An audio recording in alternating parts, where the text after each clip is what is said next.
Hi, I'm Justin Boyd. I'm Brittany Pacheco. Go for it. Go, Tristan. You didn't hear me? I'm Tristan No. Jones. Okay. And I'm a huge fan. And we are the Watchers in the Basement. Welcome to the Watchers in the Basement. It's a special holiday week edition. We hope everyone out there has a great Thanksgiving. But in the meantime, we hope you enjoy this podcast. We're here today for a very special reason. As you're aware, Black Panther Wakanda Forever is in theaters, and that movie marks the 30th film for the Marvel Cinematic Universe. So I figured it was time that we sat down and we ranked them all 1 through 30. The MCU, since Iron Man was released in 2008, Marvel Studios has become the most successful movie studio in history. And the MCU is the highest grossing film franchise with nearly $27.9 billion made at the box office. That's a lot. I mean, you do the math, that's like close to $1 billion a movie. Very impressive. You know, the MCU's had 10 films that have crossed over $1 billion. And 30 is not the end number. There's like 12 other movies right now that are in various stages of development. So the MCU is going to be around for a long time. But let's rank the first 30 movies that they've put out so far. First off, to do this, we obviously everyone that you see on screen right now gave me an individual ranking, and also George and Frank submitted their rankings. So this is the rankings from 6 people.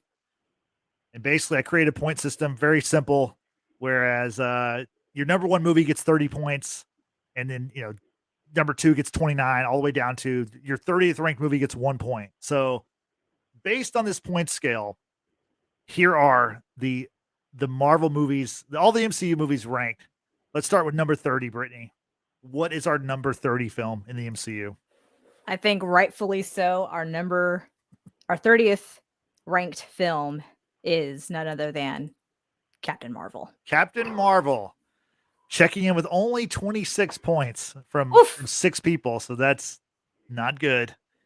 Captain Marvel was released on March 8th, 2019, with a runtime of 2 hours and 3 minutes. It is one of the 10 movies that grossed over $1 billion. It checks in with $1.1 billion at the box office. Captain Marvel was both my 30th ranked film and Frank's 30th ranked film. Brittany, I'll go to you first. What do you think about what is something you think about when you hear the words Captain Marvel? Well, first, before I get into it, shout out to those in the chat. Appreciate Trisha, aka the Texas Potterhead. She's very excited to see our rankings and what we all think. Also, Nick is kind of like, what? All the way from across the pond. He's very confused about ranking Captain Marvel as our 30th film. We'll get to you, Tristan, in just a moment. But yeah, Trisha says, wow, interesting. I would have put it above Thor, The Dark World, or Iron Man 2. We'll come to those momentarily. Yeah, Trisha, those are coming up very soon. Very soon. Yeah. For me, with Captain Marvel, it wasn't so much the story was but it was Brie Larson. Like she missed the mark on totally agree. All of the jokes, all of like, and I found this out recently because I'm not a huge Brie Larson fan. I think I've seen her maybe in 21 Jump Street, opposite of Jonah Hill and Channing Tatum. But like, I thought she was funny in that movie. She just didn't hit it for this movie. I don't know what went wrong. I mean, everything else was fine except her. And as the leading lady of this movie, it just missed the mark for me personally, and that's why I know this was ranked really low for me. It wasn't the lowest ranked on my personal list, but it was ranked really, really low. Tristan has some thoughts. I definitely want to hear Tristan's thoughts about this ranking. I mean, I'm not gonna go crazy over it, but I had this film ranked like around 22. I agree with everything Brittany just said about Brie Larson and her failure or inability to like elevate the film as a character. But I think because everything else about this film works, the storyline, the performances around Brie Larson, the way it set up, a lot of the stuff in the rest of the MCU, I can understand the criticism of Captain Marvel. I guess I realized that I'm in the minority. I like Captain Marvel. I didn't love it, but I liked it enough to, I watch it again when it's on TV. Um, 30 is, I guess the 30 ranking is egregious to me because of the films that I had below it, but I guess we'll talk about those as well. So, yeah, I had it around 22.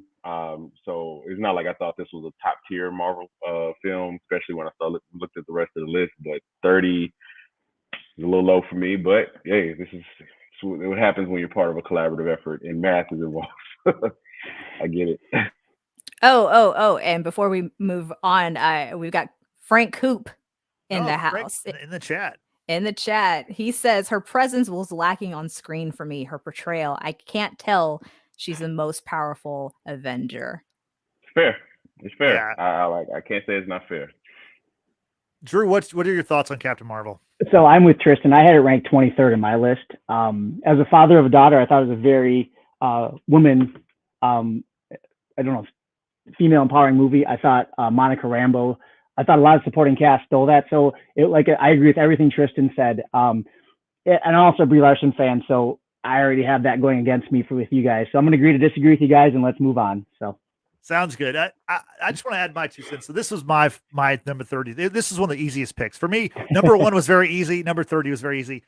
The movie is fine. I have no problems with the movie. What Brittany said about Brie Larson, I just think she doesn't have a lot of charisma in this movie.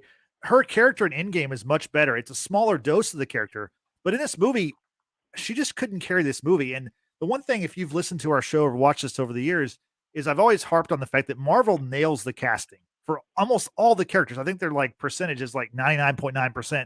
And this is that 0.1%. Like, I think that she just, like any other actress maybe playing this character would be great. I just don't, she's just not great in this movie. And it really brought this movie down.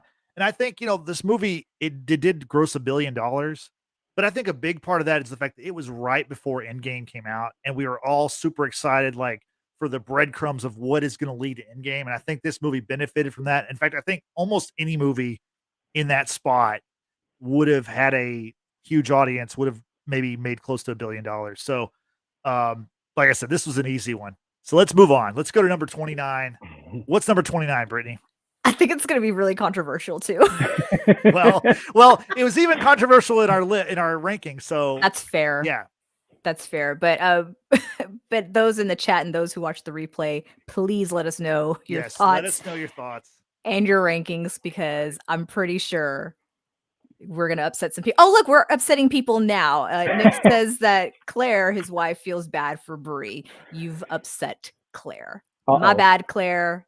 Justin basically turned that film into a lead off into Friends. Like it's like anything would be successful. There's like Seinfeld coming up next.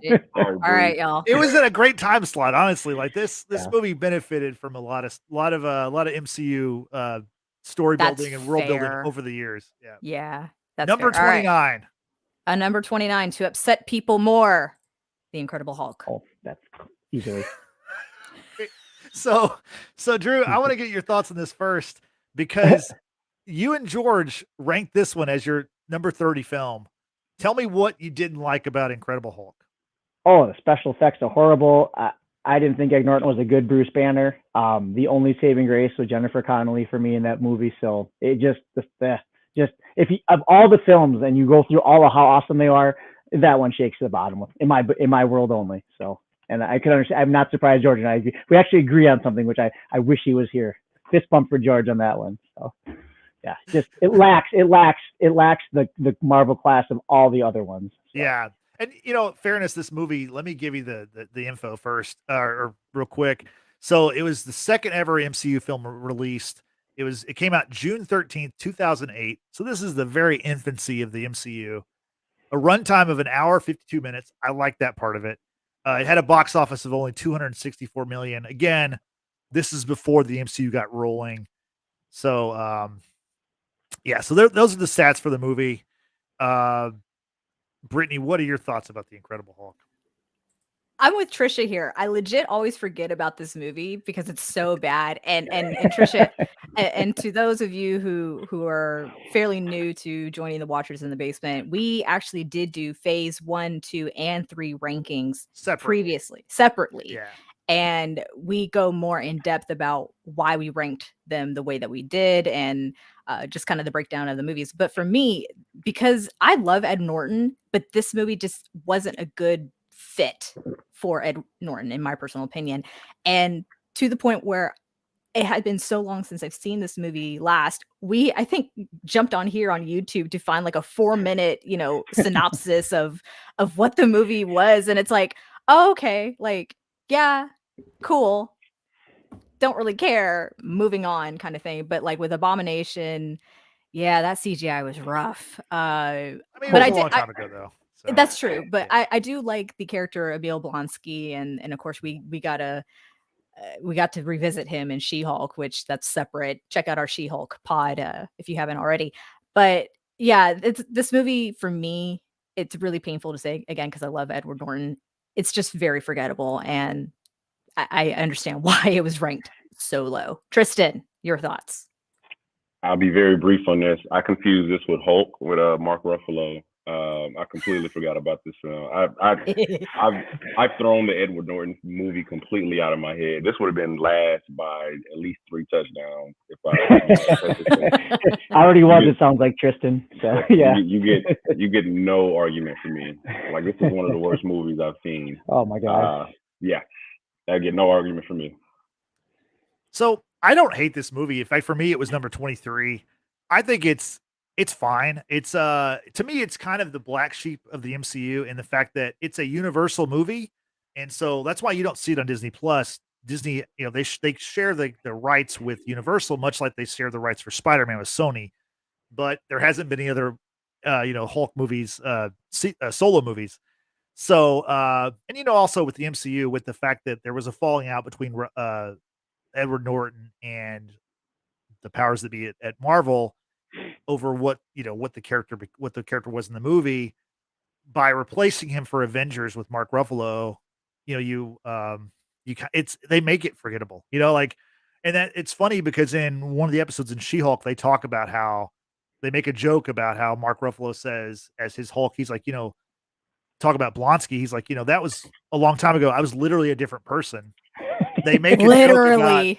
That was hilarious. That was a great great joke. But I mean, this is the most forgettable Marvel film. It's almost intentionally done. But I will mention that this movie actually, it wasn't 29 by a bullet. It was it tied with for points. It tied with number 28, but the number 28 film, one of us had it much higher than the rest of us, so I went with the highest score wins. So, Brittany, let's move on to number 28. Dun dun dun. Eternals. So, Eternals released November 5th, 2021. Runtime of 2 hours and 36 minutes, and you definitely feel it. Box office of 402 million. Notable that it's number 30 for Tristan. So, Tristan, let me start off with you. What did you not enjoy about the Eternals? Was it everything? Was there anything specific? I did not feel like that star-studded cast was maximized individually. Number one, I fell asleep during the movie, and this is the only Marvel movie that I've ever fallen asleep on. The only one. Fell asleep on it. I just couldn't get into the plot. The 2 hours, to be 2 hours and 30 minutes, you have to be really good. You have to be very captivating, and there's almost nothing captivating about this film. It's just a complete snoozer to me. The major crime is like, this is a very great cast, and because of so many storylines and so many different like subplots that you have to satisfy, you don't really and again, like the major thing is them not explaining their absence in some of these big events. It's hard to get past, and honestly, it was hard to get past that before I even like turned on the movie. So it was an uphill climb for this movie going into it, and it just didn't deliver in any shape, form, or fashion. I need to give it another watch, just to be fair to it. Like I gave Incredible Hulk another watch. Like I can give Eternals another watch. So I'll do that and report back. But as of now, like it's not something I am excited to ever watch again. Drew, what are your thoughts on Eternals? I had it at 27, so I was relatively close. I think I shared in after you guys did cover Eternals about a year ago. I mean, the cast was to have that cast and that lackluster the saving grace to that movie was it's going to bring out can't think of Jon Snow's character, but as the Dark Knight or the Black Knight. Yeah, the Black Knight. Sorry, right. Yes, yeah. So that, and then with Blade, but I agree with everything. That movie could have been done in 90 minutes, and maybe Tristan would have stayed awake. So there we go. So Brittany, we talked about the Eternals, like Drew mentioned, about a year ago, or maybe less than that. Anyway, that review is one of our most watched videos on YouTube. So we appreciate everybody who's watched that. And if you haven't watched it, go check it out. We had a good time. We broke down all the characters because there's a ton of characters. Yep.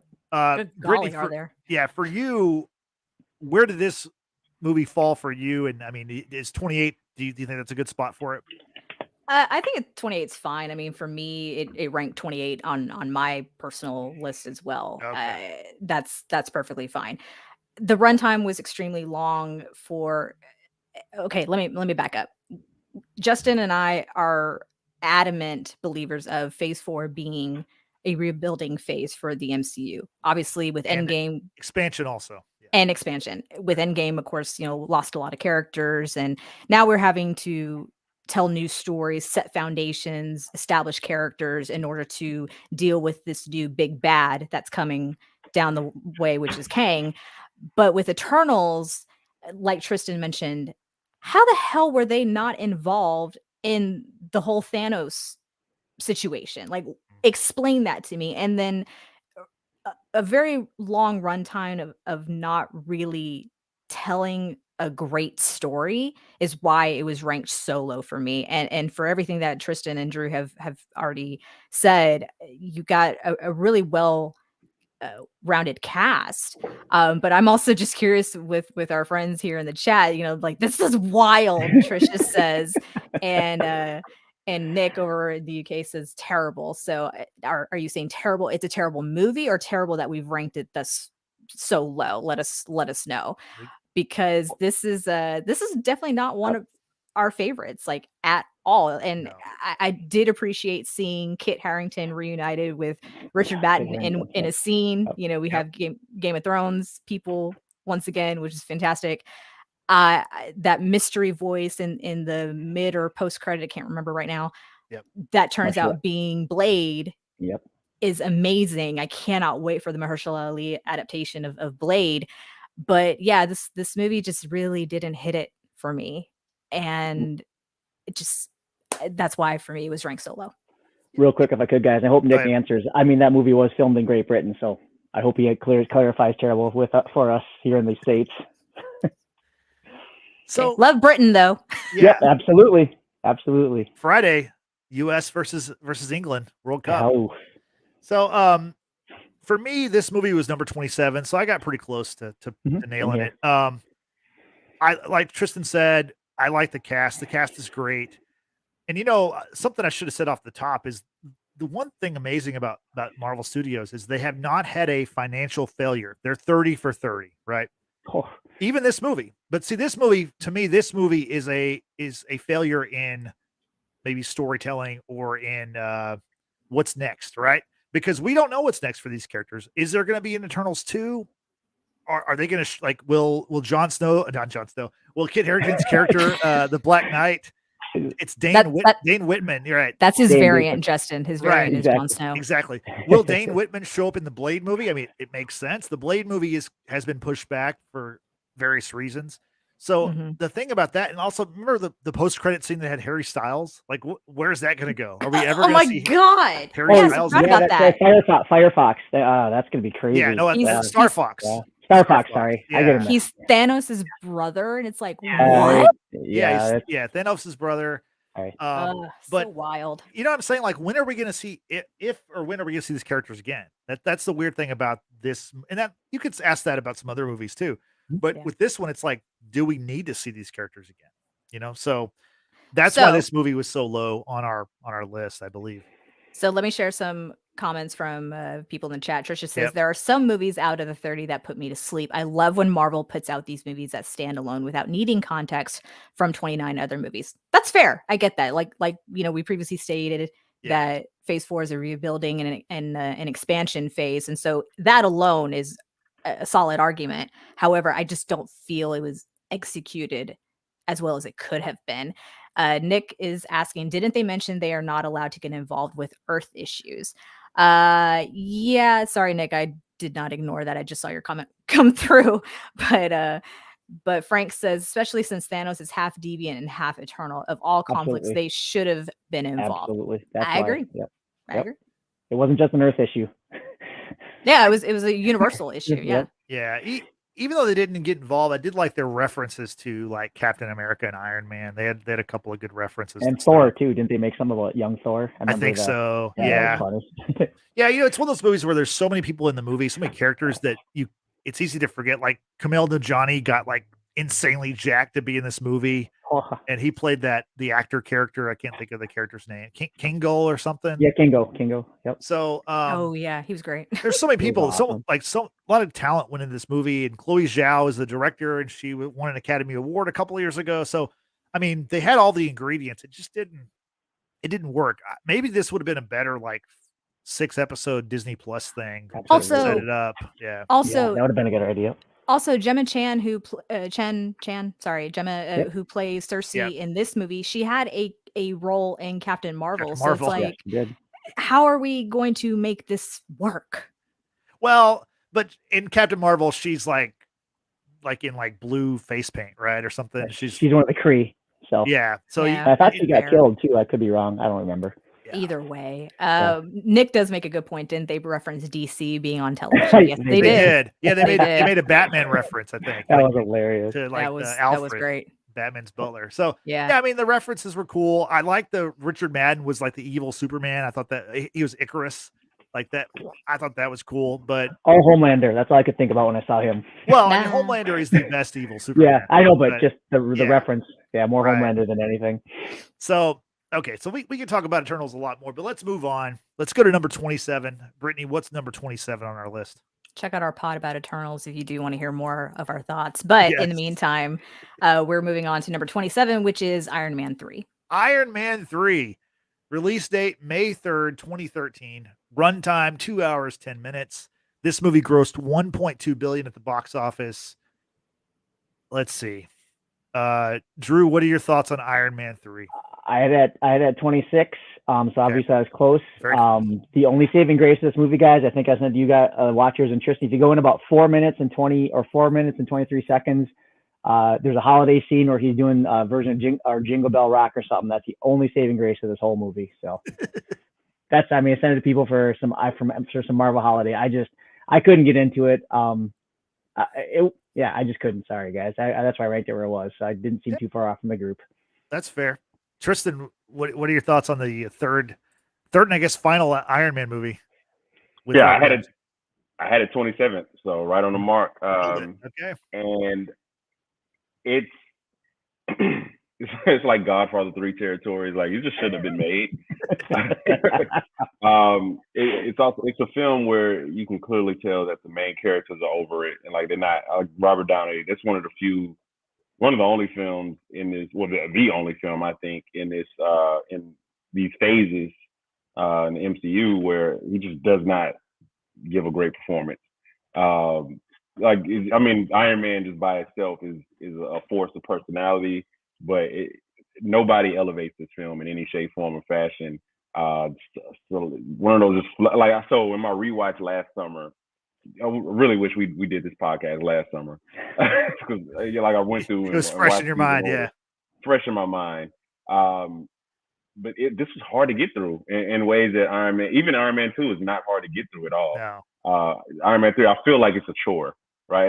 And the common thread between I guess my bottom 10 or maybe bottom 7 or 8 movies is that they all feel like a chore to get through, right? And we'll talk about the rest, but this definitely was a chore to get through. Brittany, what are your thoughts on Iron Man 3? Yeah, it pained me. It pained me so much because I love Robert Downey Jr. I love Iron Man as a character, but this Everybody does movie, though, right? Like yeah, he's the of course, best. Yeah. he's the best. But like, yeah, this movie was a real chore to get through. Like Tristan just said, and Trisha agrees, deservingly low spot. It had its funny moments. Don't get me wrong. I do love Robert Downey, like telling the little kid who's asking him for an autograph. He's like, "I loved you in A Christmas Story," because he looks like Ralphie, which was adorable. But I think the main thing for me was the villain, which is sad because I love Guy Pearce. It's just Yeah. what was his name? Alton or Altrin Killian or Yeah. whatever his name Yeah. was. Aldridge Killian, maybe? Aldridge Aldrich Killian. Killian, Yeah, there we go. Yeah, like that villain just did not work. Like it just bothered me so much, which again, sad. I love Guy Pearce. I did enjoy the return of Ben Kingsley in this movie, being, of course, with the Mandarin, and he's really not the Mandarin. It's an act. He's Trevor Flattery from the UK, and he's watching football on the TV. Oh, ole, ole, ole, ole, like that. Again, it had its funny moments, but like overall, as a story, it just didn't hit. It really pains me to say that, but overall, yes, this for me, I think I actually ranked this not pretty high. I think I ranked it like 23 for my list. I had other movies below it that I think just were not that good, but deservingly low on our overall rankings list just because it didn't deliver like I think it should have. Yeah, I had a little bit higher. I had it 22nd, but I think Tristan nailed it on the head when he said that it's a chore to get through. To me, like that's the common denominator with my bottom 10 or so is the rewatchability of these movies is very low. Like there are cool moments in all these movies, and there's obviously Easter eggs and things that point because that's the MCU. Like you're continuing this story. It's this shared universe. So you're kicking the can down the road in a certain respect. But this movie, I think the Iron Man, all the suits were cool. It's a Christmas movie because Shane Black directed it. Shane Black is known for like Die Hard. Die Hard, Nick. Yeah. Die Hard, that is a Christmas movie, Nick. It is. I think he wrote a couple of Lethal Weapon movies. So like Lethal Weapon 1 is a Christmas movie. Sorry. Right. So like, in that respect, it's kind of cool, but yeah, it's by far Robert Downey Jr.'s probably worst performance as Iron Man. Like even he couldn't make this movie. Like Tristan said, it seemed like he was kind of like, man, it's in my contract. I got to do it. I'm doing 7. I'm playing Iron Man 7 or 8 times. This is just one of the 7 or 8 times. And let's get to Avengers 2 or whatever was next, so. And I get it because this is on the heels, well, for Tony Stark, this is on the heels of after the events of Avengers. He got caught up in that wormhole kind of thing, and he almost, died. And so he's suffering from PTSD. I get it. As someone who suffers from PTSD, I understand, like, was going through or to an extent, but like, yeah, the performance just was not there.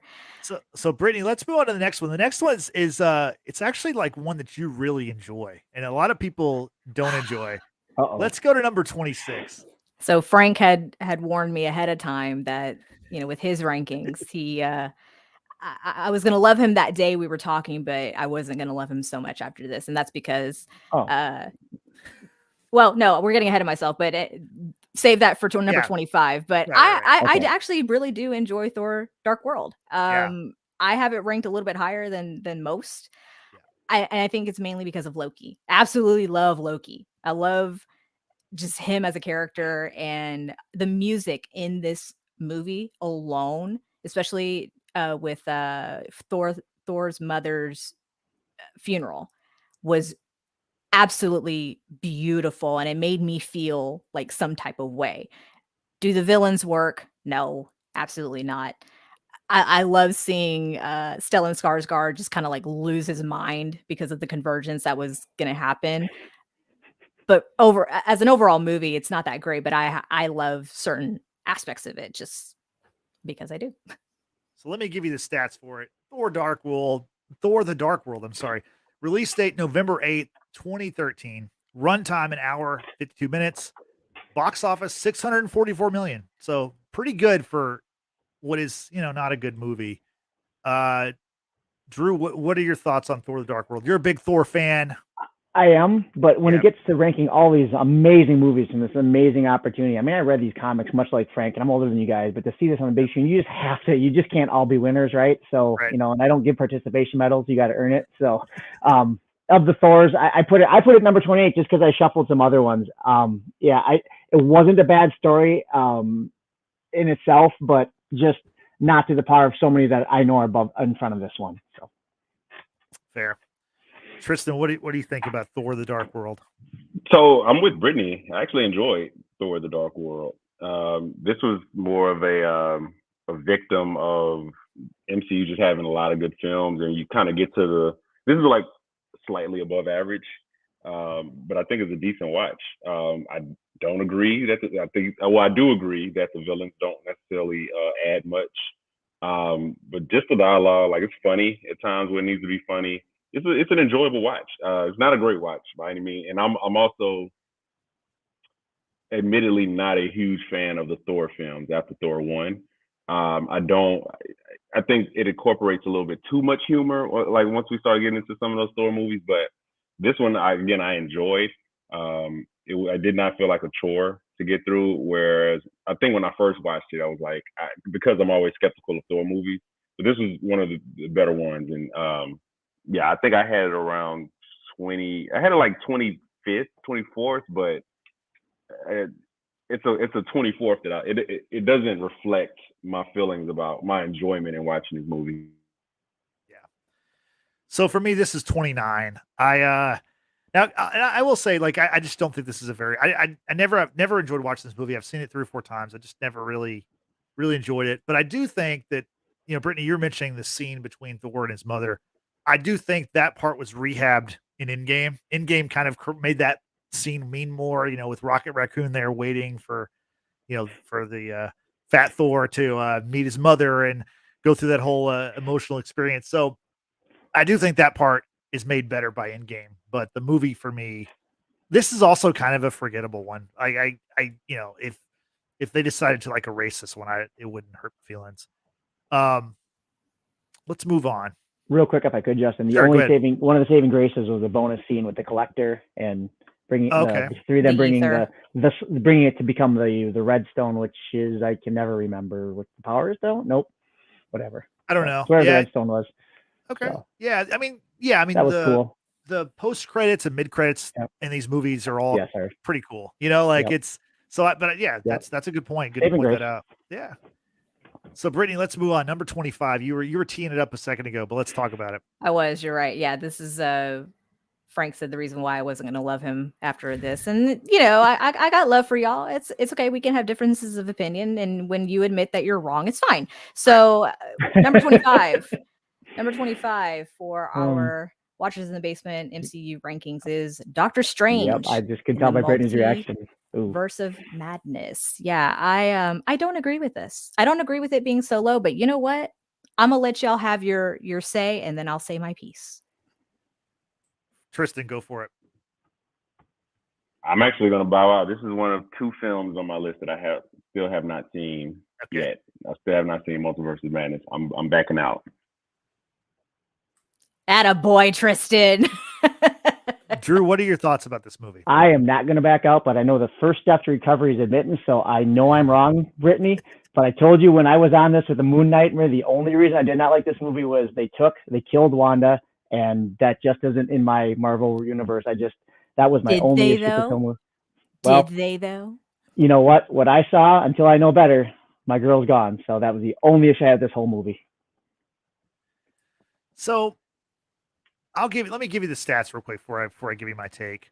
The release date was May 6th, 2022. I like Nick's comment of the choice is madness. The choice is madness. I agree. Fair enough. Go ahead. Sorry, Justin. That's okay. So May 6th, 2022, runtime of 2 hours, 6 minutes. It almost made $1 billion, $955 million. So very good for Doctor Strange. This movie, I had it higher. I had it number 17.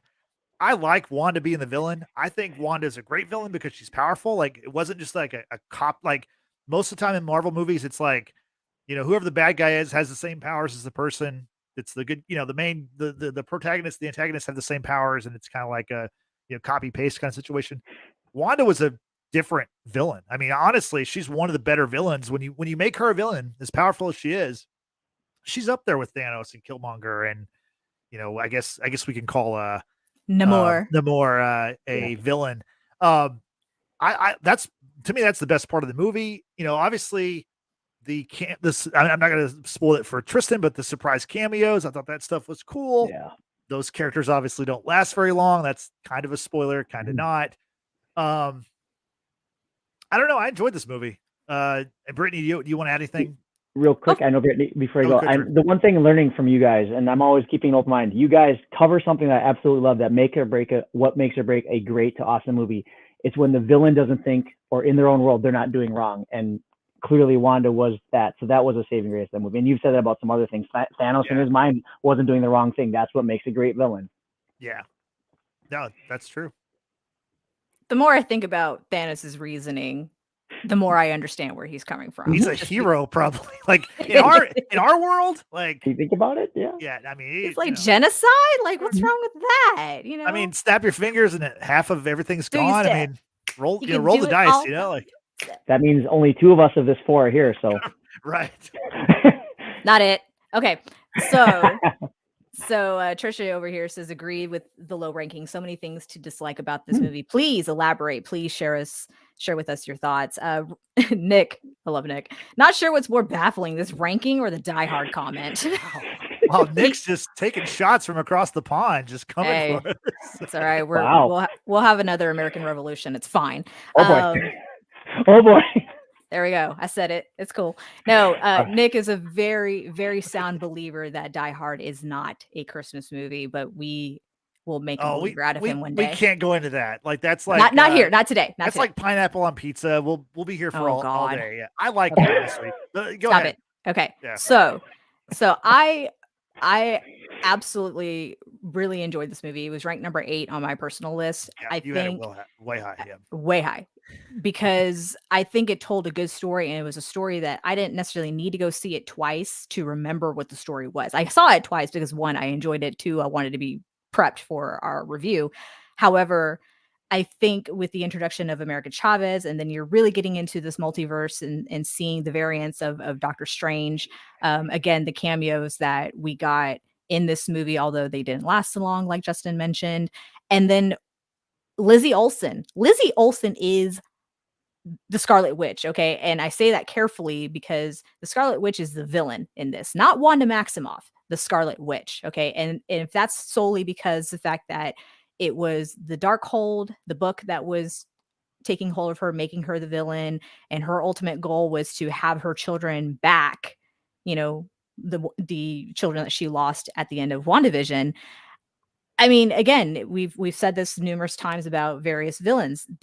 What makes them a great villain is that they think they're the hero in their own story. And Wanda's saying to Doctor Strange, you did all this with Endgame and the blip, and you come back as a hero, but I do what I do, and somehow I'm the villain. Like, that doesn't seem fair. And that to me was on point.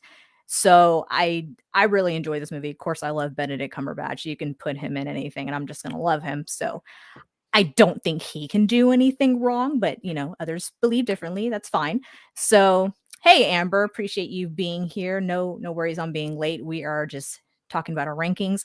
So Trisha here says the movie felt slow, hated giving us the Illuminati just to kill them so quickly. Spoilers. Didn't mind Wanda being the bad guy, but she was unalived so easily. Would have liked a better introduction for America Chavez into the MCU. That's fair. Totally can agree with that. But I also wasn't mad about just kind of like throwing her into it and then just like matter of factly like, well, this is who she is. It may have been done better, but I think overall, I really like this movie. So I blame Frank. Well, so George had this movie 28th. Frank had it 29th. Yeah, so I can give a pass to Tristan because they sunk your battleship. Because I can give a pass to Tristan. You're good. You're with me, okay? Like hallelujah. But the other guys, we are out of the will. We are out of the will. Ask me tomorrow night. I'm going to watch it tomorrow night. So I'll update you of where It's a where it quick. ranks. It's a quick watch. 2 hours, 6 minutes. You're in and out of it. It's not. I mean, honestly, I It do is. like that part of it. Yeah. Also, the Mr. Fantastic character reveal, awesome. Like, come on. I mean, that was spoiled for me by YouTube and social media before I went and saw Because the you movie. won't But learn. You just don't learn. stuff finds me. I don't look for it all the Finds time. you. It just finds me. But yeah. So one thing I want to say as we're moving on to the next movie, Ah, the same people who don't like this movie, they all haters. they'll say, well, Doctor Strange is so much better. The original one's so much better. Well, at number 24, guess what number 24 is on our list? And the reason why I hate Frank. Doctor Strange. So Wow. it's only one place better. So okay, Tristan, I'll let you start on this one. What are your thoughts on this movie, Doctor Strange? I had it ranked 30, 29, 28, 27. I had it 26. Okay. And let me admit my bias. I hate the Doctor Strange character. That's harsh. I don't hate the Doctor Strange character. I find him uncompelling. You don't get the same level of humor as a main character that you get from so many of the other main MCU characters. I understand this. So this is the only one movie on my rewatch last summer that halfway through I remember texting Frank and like, hey, do I have to rewatch this? Like, what am I? Do I have to? Do I? And I like that was coming in, and I watched about half, and I had to cut it off. It just the movie never really did much for me. I think Doctor Strange is way better as a supporting character than he is the main character.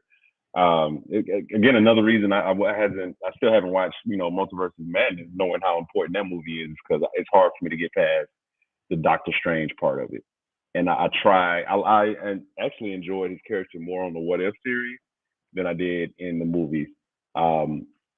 But this movie it's besides it being like Inception Junior, I understand its importance. And they're like I like the beginning part, just kind of seeing the backstory. Whew, man, everything after that is it's a slog, and I guess it's my issues with the character itself that's driving this, but it's probably a much better movie than I ranked it. But my feelings towards the character and where I think his role is in the MCU, I'll never believe Doctor Strange is a main like primary character. I just never believe that. Well, so that went into my ranking for this film. In Multiverse of Madness, he kind of fills the void as like the kind of new de facto leader, like the void felt by Tony Stark being gone. So a little bit. Yeah, I mean, he's kind of a leader in Infinity War and Endgame. Obviously, he's very crucial to those movies. We'll talk about that later. But yeah, go ahead and read Frank's comment. He had a pretty good comment. He did. He said he told Tristan to watch the 4-minute condensed version, right. So which is what I had to do with Incredible Hulk in order to get through it. So okay, like 4-minute videos come in for the win at times. Let's just be real. Not a lot of respect for the mystical arts right now. Seems like Apparently for us. Let me do the stats real quick. I keep not doing that when I should. So Doctor Strange, release date November 4th, 2016. Runtime of 1 hour 55 minutes. Respectable box office of 677 million. Drew. Ooh, side note. What What's a horrible time to come out with a movie, man. November 2016. Yeah, we all think right before, right for a certain election. Yeah, it was right after. I think right after the election. It was a week after the election. No, it's probably before. It's probably like a couple days before, I bet, because usually.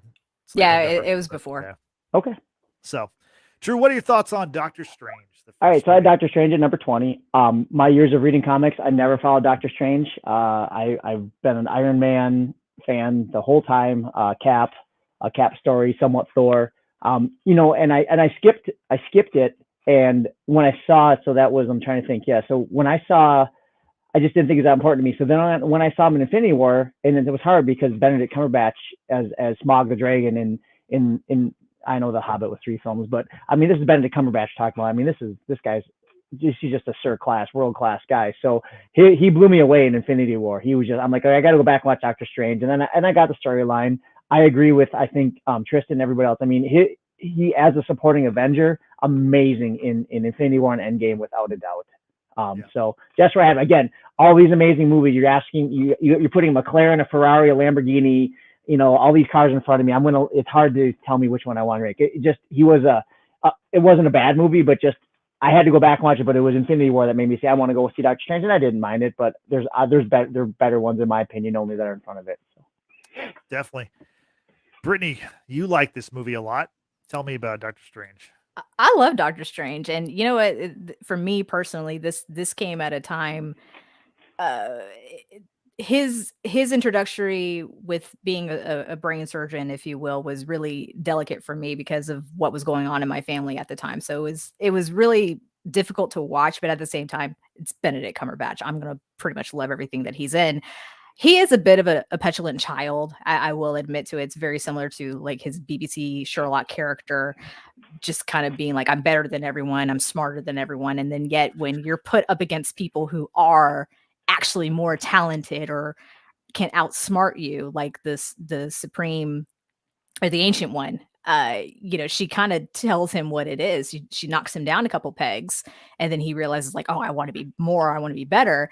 Yeah, I can see where the dislike will come from. But overall, I think seeing his journey coming from someone who was like a world-renowned surgeon to kind of being at the very bottom and just not having anything, and then to kind of find like a new journey and somewhere else to ascend to. And I don't know.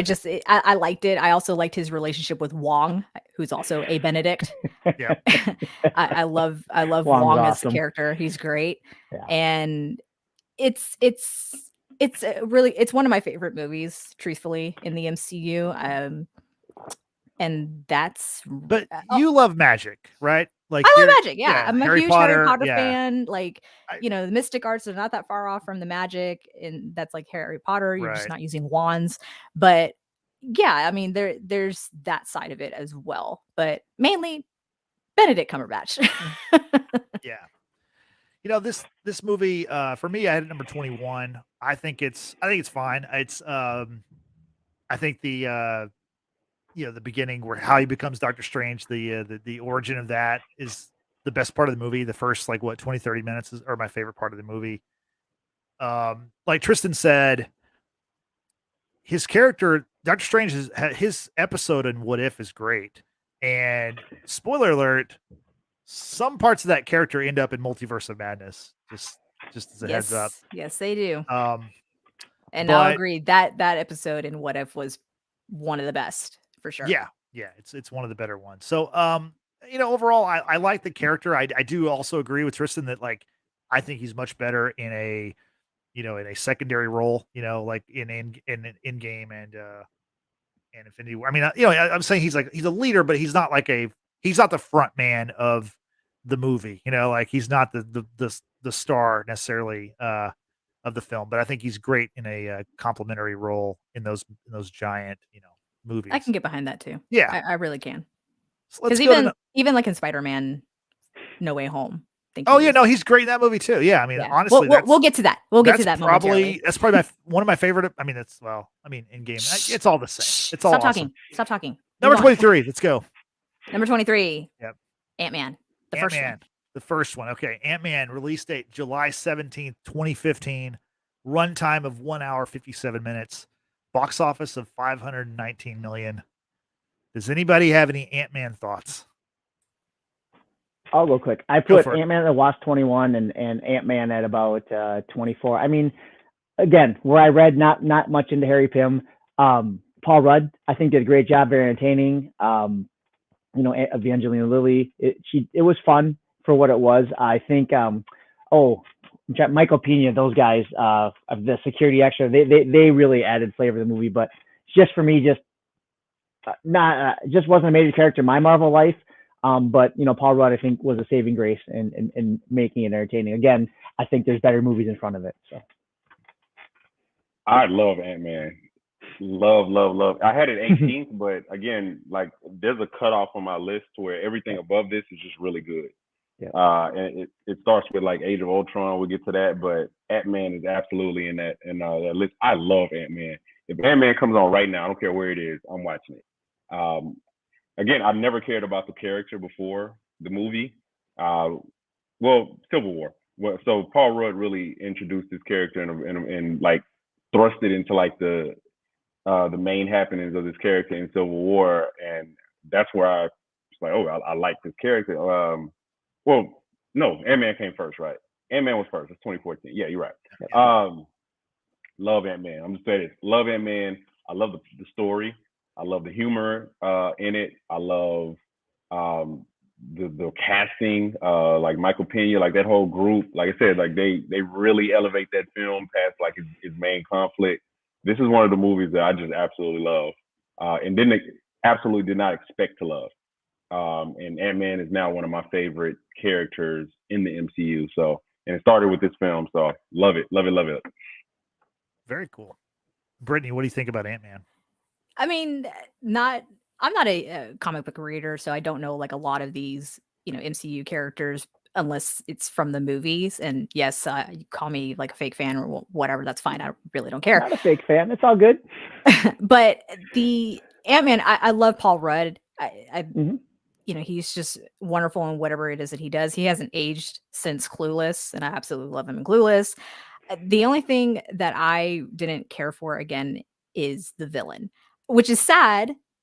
I love Corey Stoll. Like I've seen him in other movies. I think he's wonderful in other movies. It's just, again, like this wasn't like a good fit. It wasn't a good match character to actor. And I think there's a consistent problem, I think, in a lot of these superhero movies, not just MCU, just across the board, where the villains are just not that well developed. And I think with Yellow Jacket, it was pretty much that. I loved having oh god, I spaced on his name, Michael Douglas as Hank Pym, because I think he was comical when he needed to be, serious when he needed to be, and just the play off with Paul Rudd. And of course, Michael Pena for me just like makes the whole damn movie with his storytelling. And so I like this movie. I like Ant-Man more than I like Ant-Man and the Wasp. So yeah, I mean, I agree with that. it wasn't ranked really high. It also wasn't ranked really low. It was like really like smack dab in the middle for me. I think I ranked it at 16. So yeah, I mean, I enjoy Ant-Man just fine. For me, this movie was ranked 25th. So I got pretty close. Paul Rudd's great. The casting in this movie is also excellent. It's kind of a forgettable story, I guess. I mean, there's a lot of cool stuff in there, but to me, I thought the sequel was a much better movie. And Brittany, speaking of the sequel, what's coming up at number 22? Ant-Man and the Wasp. Ant-Man and the Wasp, number 22 on our list. Release date July 6, 2018. Runtime of 1 hour and 58 minutes, and a box office of 622 million. Tristan, what are your thoughts on this one? Love Ant-Man and the Wasp. Not as too. much as Ant-Man. I had this. So if I had Ant-Man 18th, I had Ant-Man and the Wasp 20. But I think it's the perfect time. The runtime is perfect, like right under 2 hours. So when I rewatched it, I never felt like, oh man, I'm getting through this, worrying about the next films. I turned it on, some great one-liners. I love the action scene at the end, and by the San Francisco Bay. I just really love. I guess I'm in the tank now. So like once I like actually kind of fell in love with the Ant-Man character, anything that he's in, I love it. Like Brittany. Love Paul Rudd since Clueless, to the point where I forget that he was in Clueless sometimes because he turned into like a serious actor. I'm like you look familiar. Like I remember rewatching Clueless, like, oh, you're Paul Rudd. You've always been Paul Rudd. You still have not aged, like Brittany said. But love Ant-Man and the Wasp. Michelle Pfeiffer. I love the chemistry between really that all four of them: Michael Douglas, Michelle Pfeiffer, Evangeline Lilly, and Paul Rudd. It's a great foursome, and you really see that play out in Ant-Man and the Wasp. Looking forward to obviously the next Ant-Man movie in February. Like I can't wait. Right. So and again, if nothing else, like I don't think Ant-Man and the Wasp is as good as the first one, but it doesn't kill the momentum of the character, and that's the very least I can add. So I'm still excited for the next one. So Very cool. that's my thought. Drew, Ant-Man and the Wasp. What say you? I had 21, and I guess I mentioned Ant-Man at 24. I didn't mind Ant-Man. Again, it's just I was on the I call it the Infinity War honeymoon, because I saw that movie like 9 times. I absolutely loved Infinity War. So I saw this one, and it was cool. I was just like, how are we going to link this up? And then when I saw the bonus scene, I'm like, okay, this is cool. So I don't know. I thought they developed the character a little bit more. Ghost was really cool, and we've said this, and I've heard you say it on podcasts. I've been in the chat group, and I've told family members, the fact that we get these big name cast members, they have to be Marvel fans. I mean, I'm sure there's money involved, but does Michelle Pfeiffer really need money? I mean, I think they're doing it for the love of the game, the love of the fans. I mean, I was like telling my mom, how were they going to incorporate that? And when they did, I was like, wow. I mean, I think of the Michael Douglas movies from the 80s that I watched, and Ranting the Stone and stuff, and now see him as Hank Pym. It just, I honestly like this one a little bit better. And again, I may have been on the Infinity War honeymoon phase of my life, but I really enjoyed it. And again, you put all these wonderful sports cars in front of a sports car fan. It's hard for me to rank which one I'm going to park where. So, yeah, good analogy. Brittany, what are your thoughts on this movie? Not one of my favorites. Really? Like I just said, I ranked. I put Ant-Man above Ant-Man and the Wasp, and the issue for me was Ghost. I didn't really get the character. I didn't get how this was incorporated into anything. I mean, Lawrence Fishburne in this movie was amazing. Like, that man cannot do a bad movie. Like, he himself, like as his own damn self, cannot do a bad movie. It's the movie around him that's bad, right? And this is kind of where I say this is very true for this movie. I would say Biker Boys would disagree with you. Well, that's fine. That's fine. But yeah. Have you ever heard of Batman versus Superman? Oh, okay, go ahead. He's in that movie too. Go ahead. Yeah. Like I said, he doesn't do bad. He doesn't do bad. It's the movie that does bad. Anyway, but with Ghost, I didn't care for Ghost. It seemed messy. I don't know. It just didn't really make a whole lot of sense to me.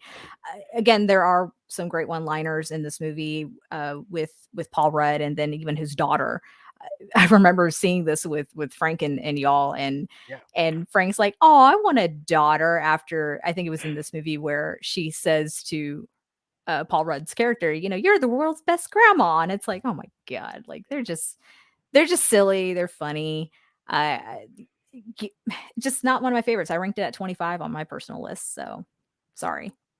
I had it at 19. I think it's a lot better than the first one. I had a lot of fun. I remember when we went and saw that, like you said, with me and you and Frank and several others, and we had a blast. Like, that was a fun movie, especially coming off of Endgame, how like dire Infinity War. Yeah, sorry. How dire Infinity War is, and then you're wondering like what's gonna come next, and like then they kind of show you what's coming next as far as how they're gonna get to Captain Marvel and then Endgame. I don't know. I thought this movie was fun. Yeah. It's a forgettable movie for me personally. And Trisha, she makes a really interesting comment. Isn't it interesting the way Marvel has changed the way we look at movies? We no longer discuss how well the movie is on its own, but how it also pushes the MCU forward. I mean, when you're talking about a saga, I mean, the previous phases 1 through 3 were the Infinity Saga. Now we're in the Multiverse Saga. So like, in ways, yes, they kind of do need to push the whole overall storyline forward in order to make sense. Her point's well taken, because I mean, as I mentioned earlier, with all the stats about Marvel Studios, they really have changed the game. I mean, in a lot of ways, like I've said this before, but if Marvel decided like tomorrow, like, you know what, we're not going to put our movies in theaters would close. I mean, seriously, like there are not many theaters that would. I mean, how many Top Gun Mavericks are there going to be every year? There's only been one in 30 years. Like, yeah, there's other animated stuff that people like in varying degrees, and people like the Fast and the Furious movies to varying degrees, but like Marvel is the one like bankable go-to thing that movie theaters know, like if we have a Marvel movie, we're going to do business. So, I mean, they've changed the whole game. Exactly. Speaking of changing the game, no, this movie didn't change the game. But we're going from one sequel to another sequel. Number 21, one of my least favorite, Guardians of the Galaxy Volume 2. Wow, cool. Release date May 5th, 2017. a runtime of 2 hours and 16 minutes. Box office 863 million. And I want to start off with Brittany with this because Brittany, you ranked this one number 30. Tell us why.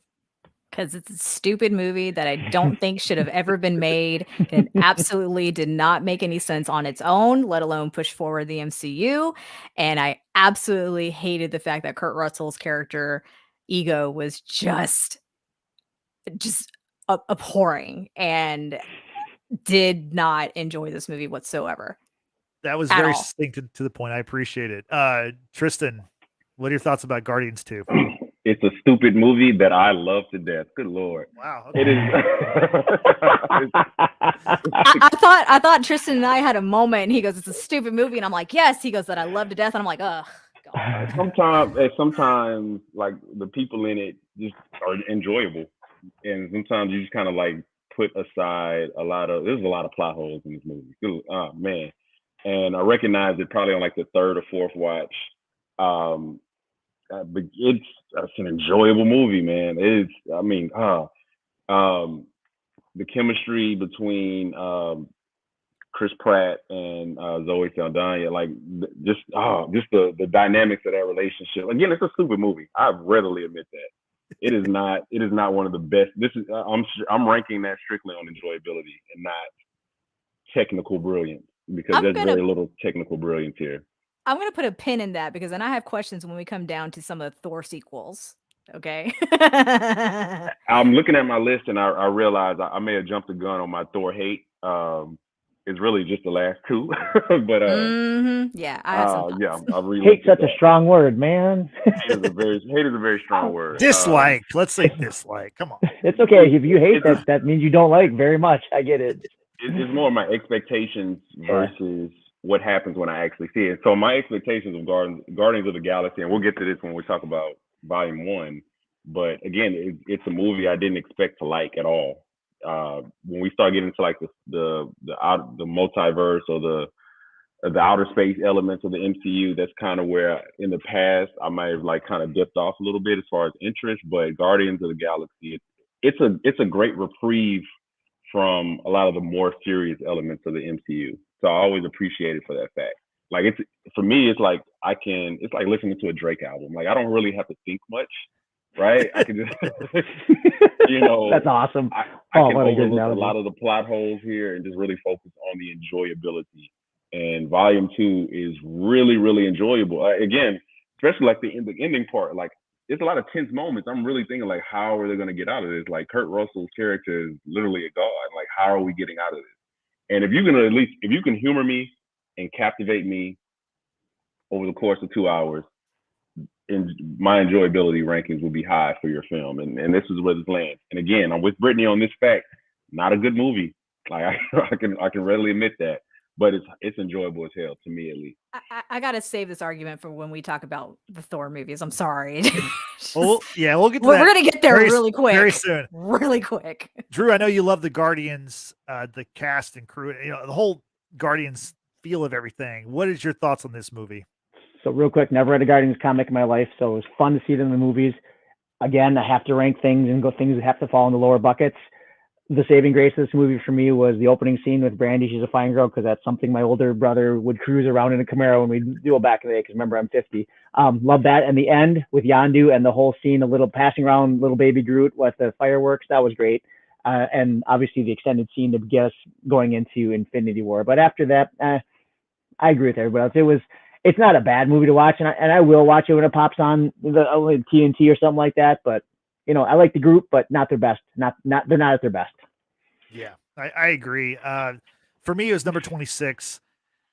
This movie to me was such a disappointment in the fact that I loved the first Guardians movie, and to me, this felt like this shouldn't have been Guardians 2. It should have been like Guardians 5. Like by the time you get to the fifth one, you're running out of ideas, and I mean, obviously they made it all work with the MCU, but I don't know. I just did not enjoy this movie. This is another movie that Brittany, me and you, and several other people saw together. And I remember we were just like, wow, that was not, we thought it was going to be super fun and enjoyable. And it just did not pan out for us. Waste of time. It was a waste of 2 hours and 16 minutes. And I don't want to hear y'all complain about other movies Yeah, and I think we saw this at one of those like Alamo Draft House, one of those places where you can like get food. You know, Might like have been Movie Tavern, if not Alamo Draft okay, House. one of Yeah. those places, and Yeah. it was supposed to be really fun, and it just did not And deliver the draft for us. and the draft didn't make it any better, guys. I don't No, think Come so. on. sadly not. And to The quote draft- Trisha Yeah. here, she's Yeah. like, "This movie Yeah. was bad." It was yeah, It wasn't one of the better ones. not one of my favorites. I had it at No. 22, so I'm glad I wasn't too far off with the group. So. Yeah, a lot of us, we're pretty close on some of these. So Yeah. So Brittany, before we move on to number 20, let's recap 30 through 21. Oh, There we very are. cool. There it All is. right, so 30, we've got Captain Marvel, 29, The Incredible Hulk, 28, Eternals, 27, Iron Man 3, 26, Thor, The Dark World, 25, Doctor Strange, Multiverse of Madness, 24, Doctor Strange, 23, Ant-Man, 22, Ant-Man and the Wasp, and 21, Guardian of the Galaxy Volume 2. And this took an hour and 5 minutes to get through all this, y'all. We got to speed it up. We got gotta two. pick it up a little This bit. is going to be pick it a 3 up. hour and this is going to be 3 hours and 30 minutes. Yeah, review. we can't do that. You know We what can't do though? that. These are the ones we don't really like as much. Whenever we get to the ones we like, it's just gonna be like, I like it. Yeah. You know, like it's gonna be I hope so. simple. Yeah, I think so. That's- So Either way, y'all, let's just stay we're- focused. we're- Let's stay on point. but we're having fun though. That's the most That's important true. thing. We We hope are the having audience is fun. enjoying this too. I So- took a Don't half day forget off to for give- this. So Don't forget to give this video a like and also subscribe to our YouTube channel. That way you can enjoy more content like this in the future. Nick says, Claire says the new Thor should be 30. Well, you know what, Claire? Ouch. Too bad, because the new Thor Love and Thunder, is our number 20 movie, Brittany, if you wouldn't mind showing us that. There it is. Thor Love and Thunder, release date July 8th, 2022. Runtime 1 hour 58 minutes. Tremendous runtime. Box office $760 million. You know, to kind of quote what Tristan said about Guardians Volume 2, it's a silly movie or a stupid movie that he absolutely loves. For me, this is a silly or stupid movie that I absolutely love. I enjoyed this movie. Tristan, what are your thoughts on this one? Haven't seen it. That's the one you haven't seen. Okay. like I said, Okay. I got you. Yeah, I just got One of the. sorry This is about the that. other. This is the other second movie I haven't seen. Gotcha. So. My bad. I just need you to keep in mind everything you said about Volume 2. I need you to apply that to this movie When you watch it. when you watch it, okay? Like, let's not take it as seriously as other things. Exactly. Got you. And Frank, if you're still in the chat, I don't want to hear it. Shush. I Yeah, don't wanna hear it. Frank was not high on this movie. I'm looking for his list real quick as well. And I think George too. George did not like this Yep. movie either. Yep. So George had it number 29. Frank had it number 26. So it wasn't one of his absolute worst movies, but not very high. Drew, what are your thoughts on this movie? You guys had me on the podcast. You know, after Yep. Ragnarok, obviously Ragnarok was better than this one. You had me on it. I was funny. You came to me and I was all pumped about it. George was the hater. I enjoyed the movie. You know, Tristan mentioned silliness. Sometimes with everything going on in the world and we have going on in our lives, I appreciate Thor because he's powerful enough, but he can also not take himself seriously. You're a father. I'm a father. I enjoyed seeing the kids. I had it 11. I enjoyed the movie. It's what I needed in my life last summer at this time. I saw it 4 times and I don't regret any of them. So I really enjoyed it. I love the rock music. I'm from the 80s. So it was a fun movie for all the reasons to have fun. I mean, yeah, I enjoyed it. Yeah. Brittany, what do you like? I like this movie also. What are your thoughts? No, I enjoyed the movie. The more I thought about it, the second time I saw it, I enjoyed it a lot more. And I think kind of breaking this character of someone who is like a god. I mean, he can die because obviously we did see that with his mother and Odin and then Loki like 3,000 times.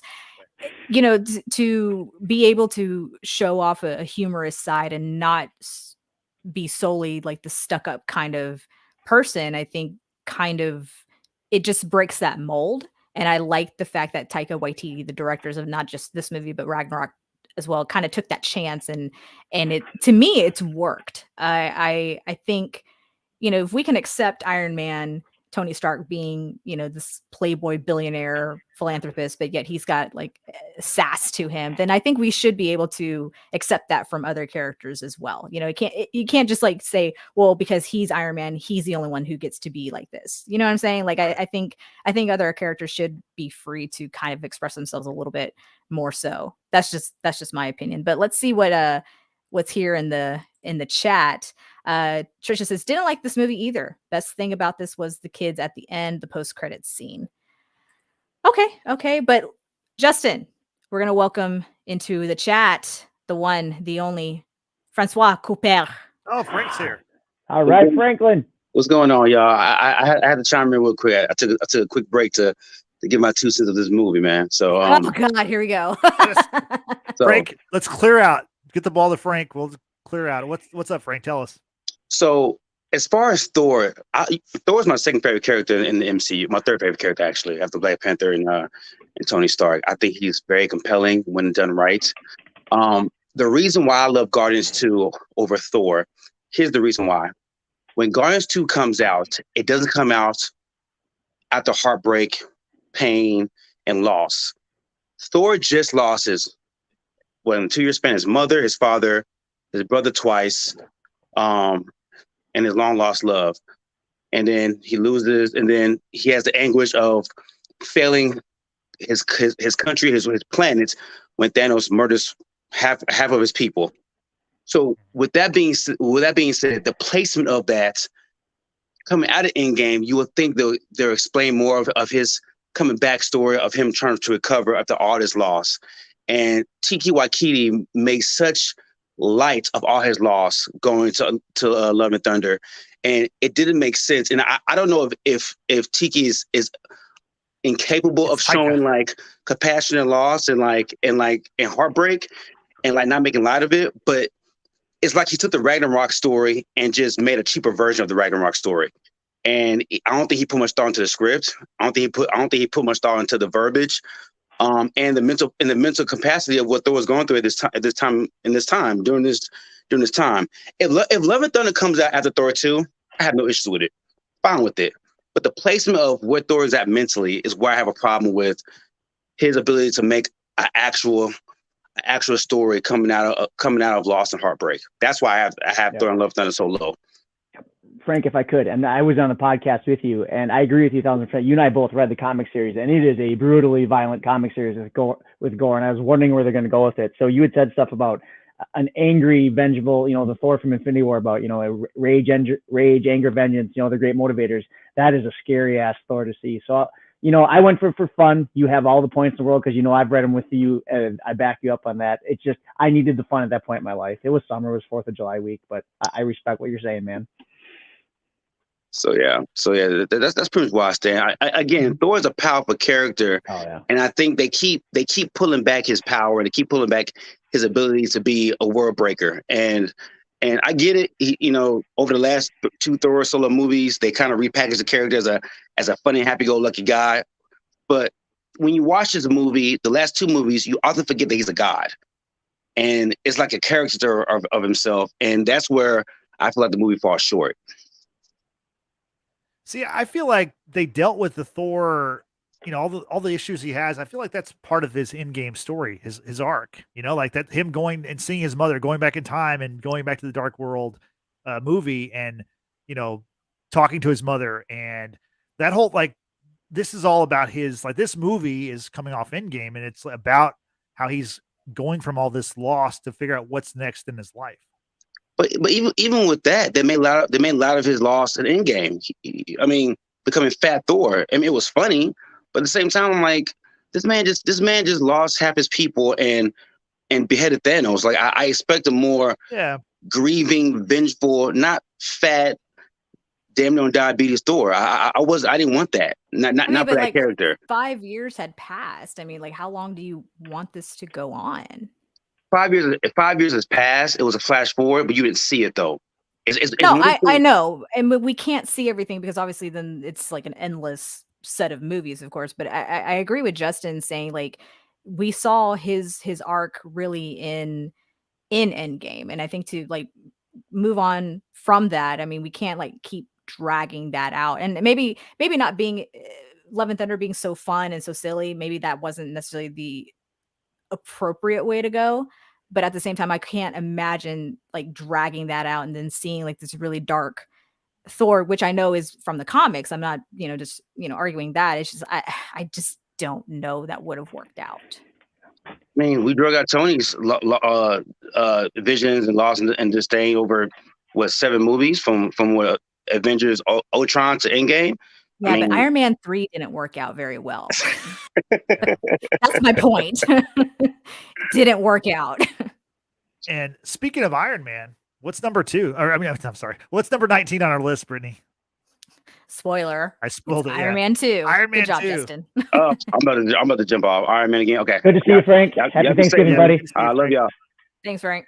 Thanks. So Iron Man 2, release date May 7th, 2010. Runtime 2 hours 4 minutes. Box office 623 million. Does anybody have any strong takes on Iron Man 2?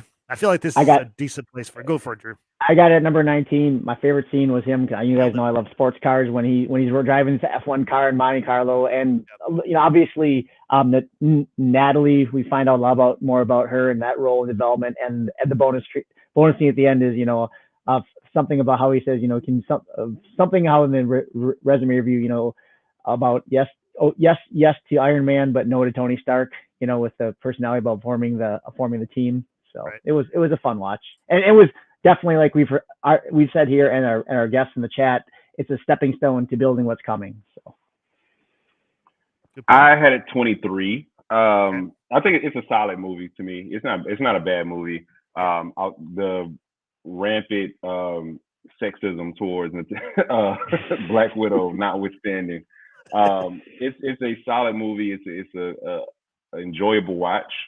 I agree with Drew that it does set up a lot of things going forward. So it does.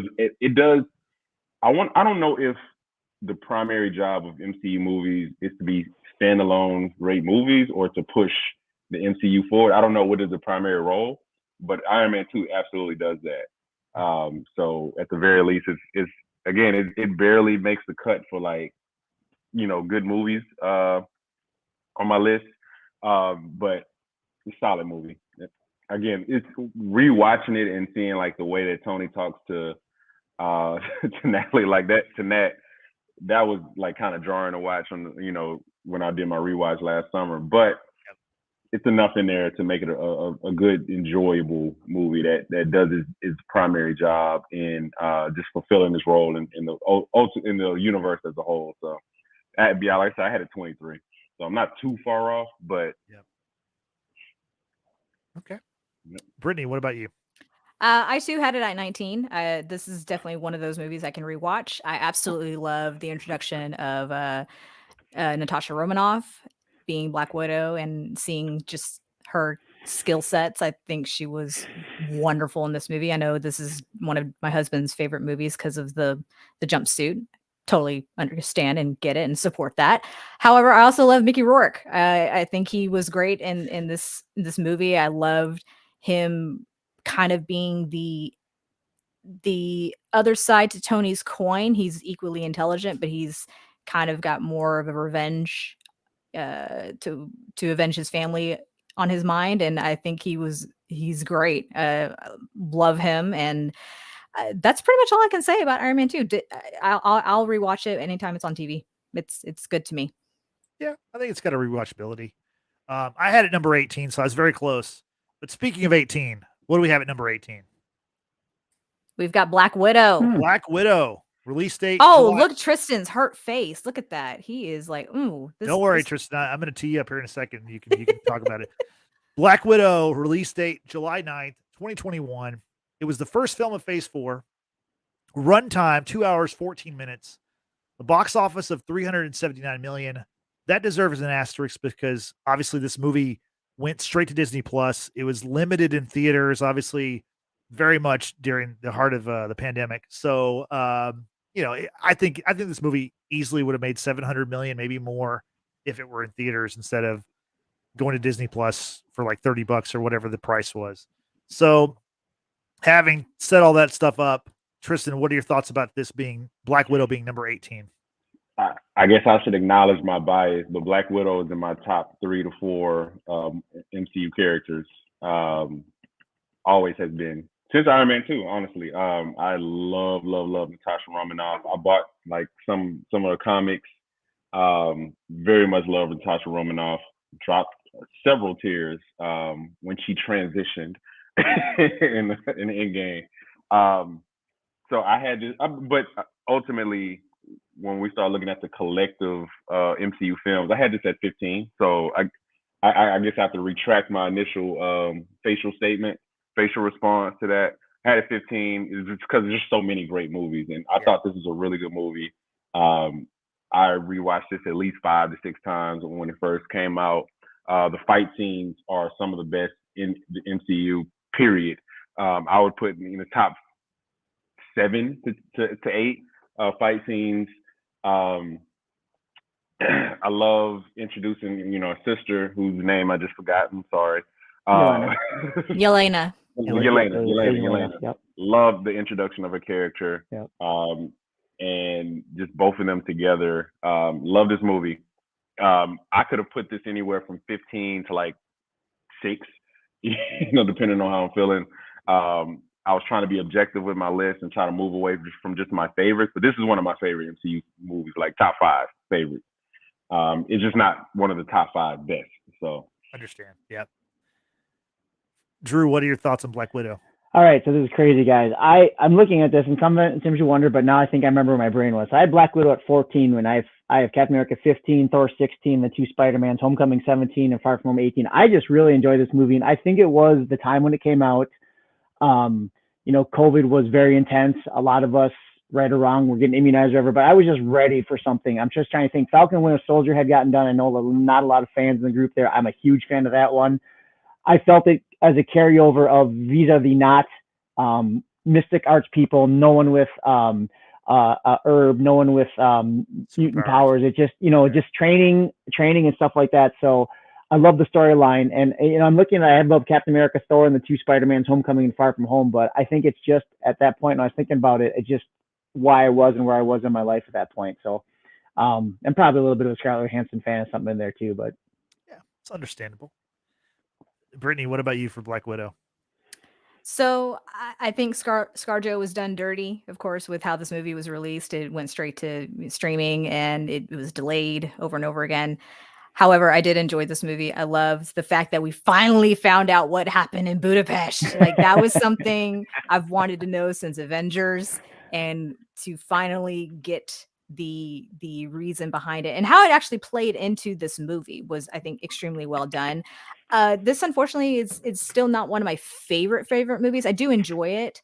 However, there are a lot of positives in this movie. I think the cast was very well done. I love Florence Pugh as Yelena, and just the chemistry she had with ScarJo. They just played off well one another, and really just kind of having like a very heavily female led sort of story, which was really great and very refreshing to see, especially in this day and age. So yeah, I do enjoy Black Widow. I think ScarJo was just done dirty overall, but yeah, this I'll definitely rewatch again. Where did you have it at, Brittany? Oh, I'm sorry. Go ahead, Brittany. Where did you have it at, Brittany? I'm just curious. Oh, I had it at 20. I had it at 20 on my list. Yeah, Okay, I think there are other better films for sure, but I mean, in terms of entertainment, I think this was a good story. It's just I think there are other better films. Fair enough. Yeah. I had it at 20 also. I think she was just a victim of the circumstances, obviously. I don't think it was anything personal toward the actress or anything. So as far as when it was released, this is a good movie. I enjoyed this movie a lot when it came out. I watched it. I bought it, on Disney Plus, $30, whatever it was. I watched it like 3 times that first weekend because we were doing a review show about it. So I thought it was good.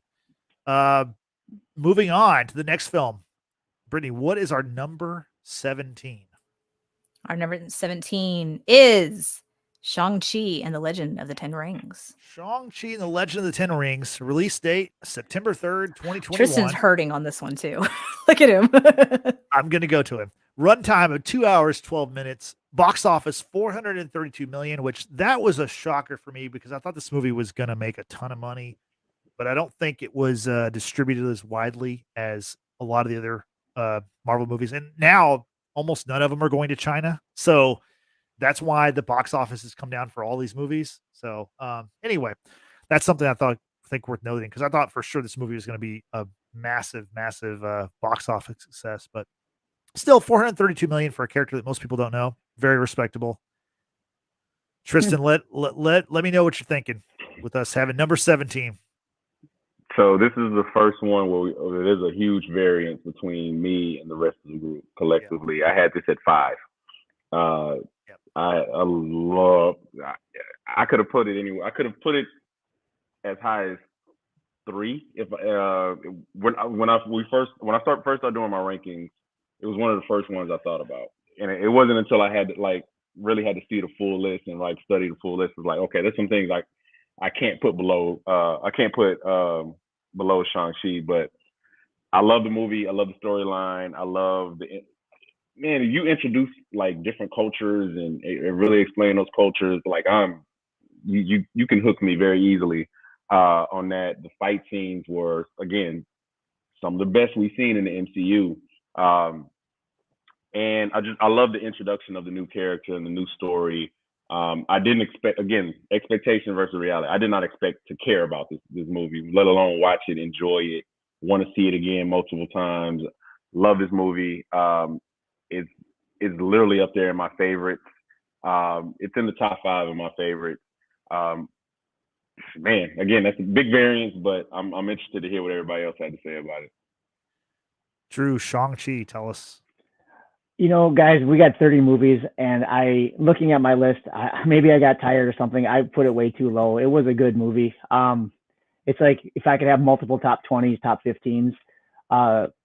I apologize. Don't mean to offend Tristan. I put it at 25. I just think I was getting weary making the list. I spent the whole day doing this, so it's just you keep filling in the list. So I did. It wasn't a bad movie, and the end gets a little long. You guys, a couple of you have said the special effects get a little, and the freaky animals at the end there, but the storyline. That's only Justin. That's only Justin. Okay, all right, that's fine. Then I'm with Justin. I mean, we have we have some people of 4 people or 5 people, you're going to be, in some areas with that. But yeah, I have no issue with it. I probably screwed up putting it 25. But Brittany, what are your thoughts on Shang-Chi? I know you like this movie. You told me about it. You saw it way before I did, so tell us. I did, and I really did enjoy this movie. I think I put it at 17 on my rank. Yes, 17. Again, there are other movies I think were just a little bit better. However, for the reasons that Tristan has explained, bringing in new culture, the fight scenes were phenomenal, and then Simu, is that how you pronounce his name? Yeah, Lou. Yeah, Simu Liu. The fact that he pretty much manifested this years ago to say, hey, basically put me in the MCU, and then he made it happen, I think is a wonderful story. He's incredible as Shang-Chi, and then I think his character alone is a formidable leader for the Avengers now that we're without Cap, Tony Stark, and what have you. I think he definitely is a big contender to help lead the Avengers in coming movies. I also appreciate Awkwafina being in this movie. I think she's hilarious as a person, but she wasn't too over the top in this movie either. I think she played a good supporting role, and then just to kind of really learn anything and everything about the Legend of the Ten Rings, because we've seen it teased in Iron Man with the Mandarin, right? And we also get the return of Trevor whatever his name is, Slattery, thank you, as the quote unquote the Mandarin, because that kind of would have greatly insulted the story of the Legend of the Ten Rings. But seeing the story behind that and how it played into Shang-Chi's family's life and what have you, I think was just extremely well done. But yeah, I mean, this is a really well done movie. For me, this was number 28. So I'm probably the reason why it's lower for all y'all. This movie, the first 2/3 of this movie, fantastic. Simu Liu, Awkwafina, the cast is great. I love the scene where he's he's dressing up and you think he's successful, like a businessman or something. He's just dressing up because he's a valet. I love his he's living in this garage, all that stuff is great. I think the actors are great. The final third of the movie, the CGI animals, and they go to this forest, and then there's the dragons. The movie just falls off a cliff for me. I've only seen it. I've only seen Justin, it the once. Yep. Clearly not a Pokemon fan. Clearly, no, I am not. I'm with Justin on that 100%. Sorry. To me, it falls off a cliff. I've only seen it the one time. I don't. Hopefully, will never watch the movie again. Like you said, The character's great. I can't wait to see him with the Avengers. I can't wait to see him with with Cap's Sam Wilson. I can't wait to see him with Miss Marvel and all these other great characters that they've casted really well. He's definitely one of them. But to me, the movie, I just did not enjoy the movie. So the bonus credit scenes had me pretty fired up, though. I thought that was pretty cool. Mark Ruffalo and all that was in it. So okay, yeah, that was really good bonus stuff to get you fired up for what's coming up in Phase 4. Just me, but no, I mean, like, there's good stuff in all these films. I mean, listen, none of these films are bad films. Right. For when people say they don't like superhero movies, I'm like, I always have a question. Do you watch other movies? Because other movies, like, there's a few other movies that are like good, but for the most part, like, I mean, yeah, superhero movies sometimes are cookie cutter, but like other movies are just usually they just kind of end, and it's like it's some like vague like, oh, well, just interpret your own way or whatever, and it's like that's such a lazy way to end the movie. Real quick before I jump to 16, we got limited time, but you guys are talking about, it seems like Phase 1, Phase 1 they were building, so it seemed like about the chunk of movies in Phase 1, 5/8 was a story, but the other 3/8 was to promote and getting the build to Avengers, and that was the big build, Avengers, and that's where we'll be talking about that one too. But I mean, that was enormous. And then where they took it with Infinity and Endgame, and as the phases build, you see that percentage. I use eighths, but you see, is it 5/8, is it 7/8, and then what's left to promote, where the sagas are going. So yeah, they put it all together eventually. So okay, number 16, Brittany, show us what number 16 is. Thor. Or the original Thor movie. Hammered it. You got it exactly.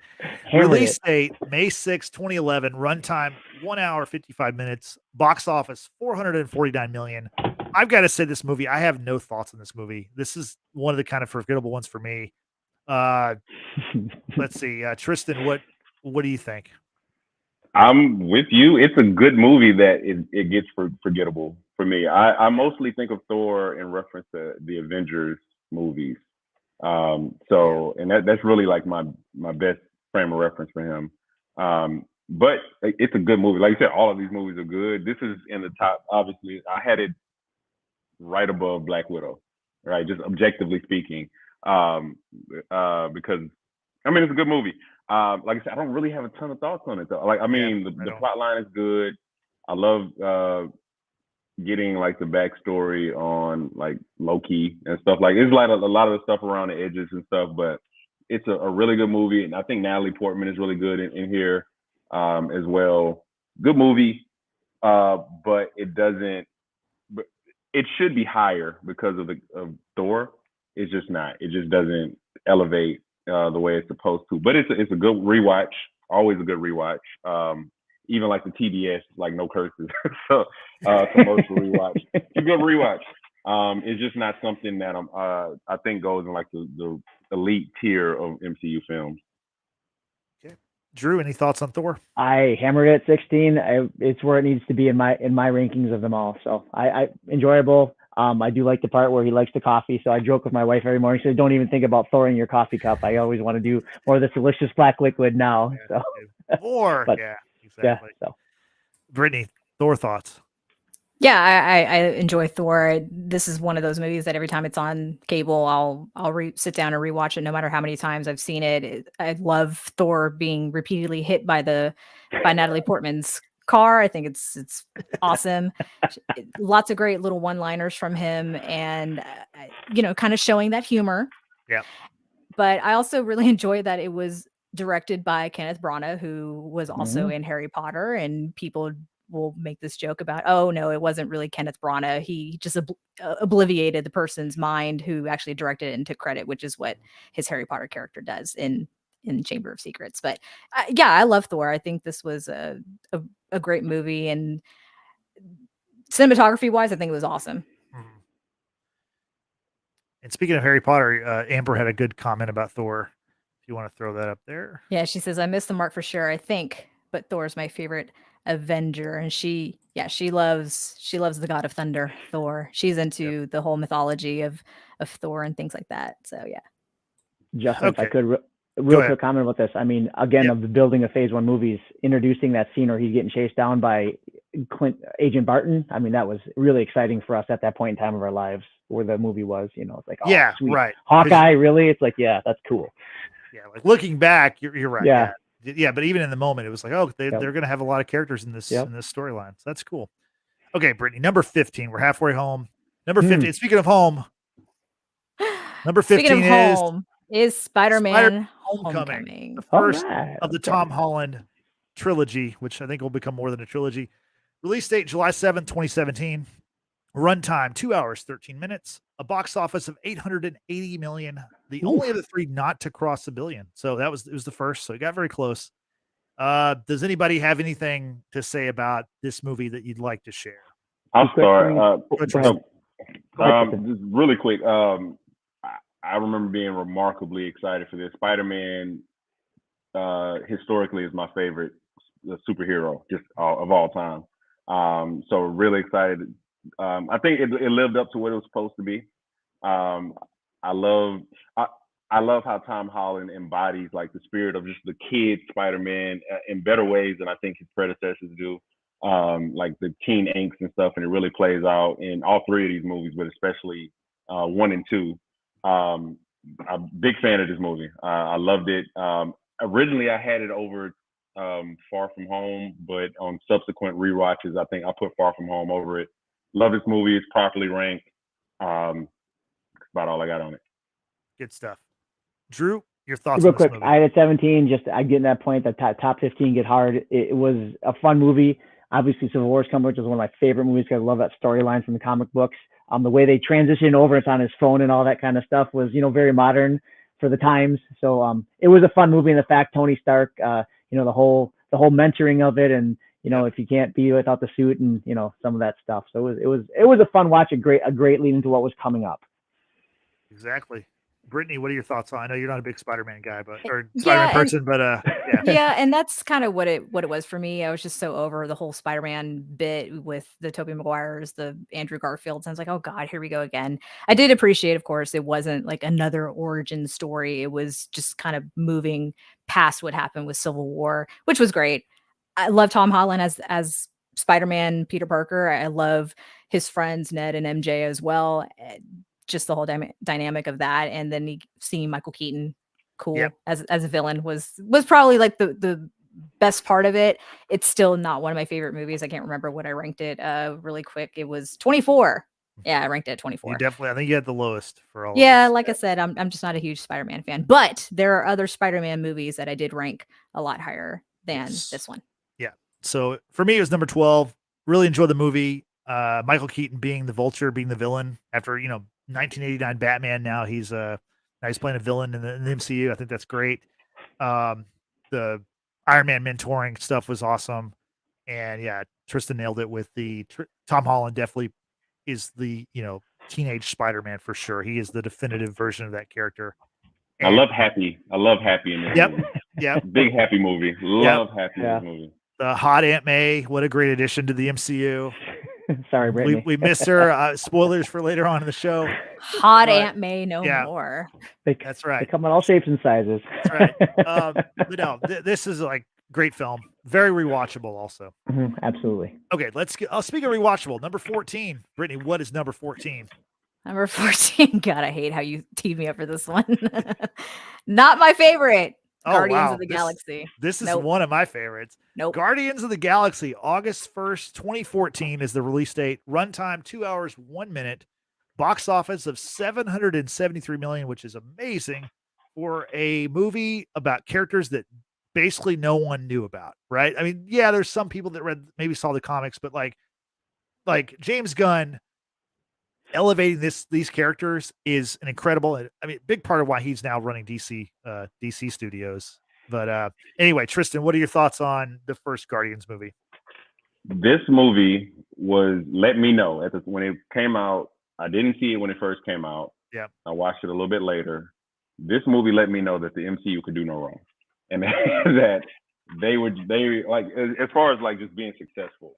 Like, of course, there are going to be movies that are, some rank higher than others, but like I said, it's made 700 million, and me not being a traditional comic book reader, I had no clue who the Guardians of the Galaxy was, and it was immediate success. It was a critical success as well as a commercial one, and when I finally watched it, I understood why. Like, this this is a masterclass in like movie making, introducing characters, introducing a new world, honestly, because we hadn't really gotten that expansive on like the larger universe with Marvel before this movie. Like there was, some movies, obviously Thor and stuff like that, but this really took it to another level and expanded the Marvel universe for me more than any other film in the MCU. I love it. It's always going to be an enjoyable watch. I don't care where. This is one of those movies. I don't care where it is. I'm watching it.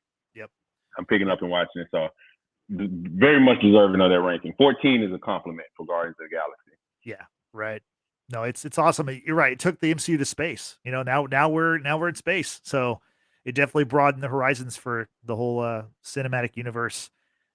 Drew, what are your thoughts on this movie? All right, cool. Real quick, I had 13. Again, getting that top 15 is getting hard to shuffle. The amazing top, the caliber, the creme of the creme here to rise to the top. But again, I never read the comic book because where I grew up in the 80s, I'm like, oh, another Star Wars, another Buck Rogers, another. I'm like, I just avoided it. This cast and James Gunn, to me, this got me to know James Gunn, and to see what he's done with them. And then obviously what he did with Peacemaker for DC and now running DC, the guy is amazing. And we've all talked about like in these movies, Kevin Feige is Mr. Marvel, is the master of the Marvel universe, but he lets each of the directors the fact that each of the directors for their respective movies direct that. So like when Infinity War, you feel each director's love of who they do and their cast and characters. So again, I think it's where 13, 14, it is where it needs to be. It's a fun movie. I mean, my wife loved it because the music and the soundtrack, so and again, it led into what was coming up. So a solid spot and a great movie. Yeah, watch it every time. I watch it every time, and when I'm bored, it'll be one of the first ones I go to on my Disney Plus. So. Yeah, the music is awesome in this movie. And you mentioned Star Wars. Star Wars wishes it was this cool now. Like the original Star Wars was great. Yep. I mean, Star Wars will never, like current Star Wars will never touch this stuff. Yeah. So, Brittany, what are your thoughts on Guardians 1? Yeah, not my favorite. I have various reasons, but I quickly want to share some comments from the chat. Trisha says she loves this movie, loves that they let people know it didn't have to be all serious. They could have real comedic relief and a fun movie. This is an interesting argument, just because like I feel some people, not necessarily here, Frank, with Thor Ragnarok and Thor Love and Thunder, don't apply that same idea. Anyway, but Nebula, who's played by Karen Gillan, is an actress in Doctor Who, so it was cool and fun to see her play such a different character than I've seen her before, says Amber. So I think it's sort of how I feel about Volume 2. I think it's just one of those dumb movies that like doesn't necessarily need to exist. It's fun. I do actually like this movie far more than Volume 2. Not that there's not that there's like more movies to follow, but I do like this movie. Out of the two, yes, I'll choose this one. I like that Lee Pace played Ronan, who's the villain in this movie. Lee Pace is a hometown boy. He's from Spring, Texas, or if I'm not mistaken. So yeah, like I kind of have to support that in a way. But yeah, I think this was kind of, I don't know, it was just strange for me. Maybe it's Star-Lord. I don't know. I'm not a huge Chris Pratt fan. I never really watched Parks and Rec. I know he's funny in that movie, and I think they tried a movie show. Yep. I think they wanted to translate that to this. Just, I'm not the biggest. Oh, it translates. It translates. Trust me. I'm just not the biggest fan of it. Will I watch it if it's on TV? Sure, but I'm not going to go out of my way to go and rewatch it. I think I ranked it. What did I rank this as? 26. 26. Yeah. Sorry, y'all. Real quick, if I could, Justin, before I go, Tristan, like myself, you're a father of daughters, right?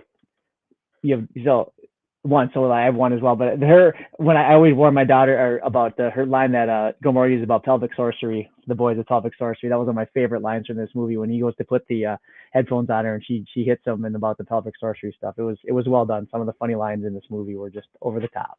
So yeah, I mean the humor is great in the movie. To me, this is a movie where it does feel like a standalone movie. Like if you're not into superheroes like Captain America or Iron Man or the Hulk, agreed. This is like a perfect entry point because it is more like Star Wars. Like I remember I saw this movie actually kind of when it came out, and I wasn't really big into the MCU back then. And I saw it, and I hadn't seen all the other movies before it, and like I thought it was like a great movie by itself. I didn't need to have all the prior knowledge of every other film that came before it. So, great entry point and just a fun movie. And honestly, for it to be number 14 on our list, it just shows how amazing the MCU is, because they've turned out so many good movies, where this one, which I would have thought for sure would have been in the top 10, because it's in my top 10, is, top 15. So Real quick, and we also mentioned about the casting. I mean, like when we were little, I think you guys are younger than me, but you have certain people like Harrison Ford always gonna be Han Solo, and Carrie Fisher always gonna be Prince Leia. I mean, Chris Pratt's always gonna be Star Lord. Chris Hemsworth's always gonna be a Thor, and Chris Evans, he was Johnny Flame in a previous version of Fantastic Four. But these guys are ingrained in my mind now going forward. I'm 50, just I can't imagine what it must be like being a youngster, that they have who they'll always see these people as, so. Yeah, no doubt about that. Let's move on to number 13. For number 13, we have another Spider-Man movie, but which one will it be? It'll be Far From Home. Yeah. Spider-Man Far From Home. Yeah. Release date July 2nd, 2019. Runtime 2 hours, 9 minutes. Box office 1.1 billion with a B. I love this movie. Anybody have any hot takes on this film? I had it number 6. Cool. Yeah, I had it number 6. I had it lower. I mean, it came the same summer, just months, just weeks, pretty much after Endgame, and I think we needed some continuation after all the sadness of Endgame. But it was a great, fun movie. It can stand alone too. I mean, it was a good movie. Yep. Yeah, I just like that they were in Europe. I mean, having been there myself to several of these places. Well, maybe not all, but yeah, not a bad movie. It definitely ranked this far higher than Homecoming. Not by much, but it was ranked 22 for me. But yeah, fun movie. Like Jake Gyllenhaal as the villain, because I think he's kind of kooky but serious. But it worked. It worked for this particular movie. Yeah, Jake Gyllenhaal is a great villain as Mysterio. I thoroughly enjoyed the film. Thought it was awesome. I thought the tributes to Tony Stark and Iron Man after his passing were great. And so let's keep on moving. Real quick, as a fan of your guys', everybody go check out their podcast. You guys did on this one back in the day. It was really well done. So thank you. That was a fun podcast for us. So check that out in our archives. Brittany, what's number 12? Number 12 is going to be one of our Avengers movies, and it is Age of Ultron. Avengers Age of Ultron. Release date May 1st, 2015. Runtime 2 hours, 21 minutes. Box office 1.4 billion. Whew. I think it's rightfully placed. It should be the lowest of the 4 Avengers movies. I don't think it's I think it's by far the worst of those movies. I like all of them. This movie has a lot of stuff going on. There's fun stuff, but there's also a reason why it's the 4th Avengers movie. This actually happens to be one of my higher up Avengers movies, and that's probably very, very different from everyone else. But I really enjoyed the character that is Ultron, played by James Spader. I think the introduction of the Maximoff twins was really well done, and this is one that I will actually go out of my way to put on Disney Plus to rewatch, because I really do enjoy it. I actually enjoy it far more than one of the other Avengers movies, which is probably going to be controversial, but we'll get to that when we get to that. Yeah, I had this at 20. Again, my first watch, hated this movie. But this is also, I also realized this is because there's so much stuff that I missed, because I don't think I was paying, I didn't watch this in theaters ever. Like, I first watched this on TV, so I could not have been paying that much attention, because every other rewatch after, I remember arguing with Frank millions of times about this movie. And rewatching it later and realizing all the stuff I missed, like, actually, this movie is excellent.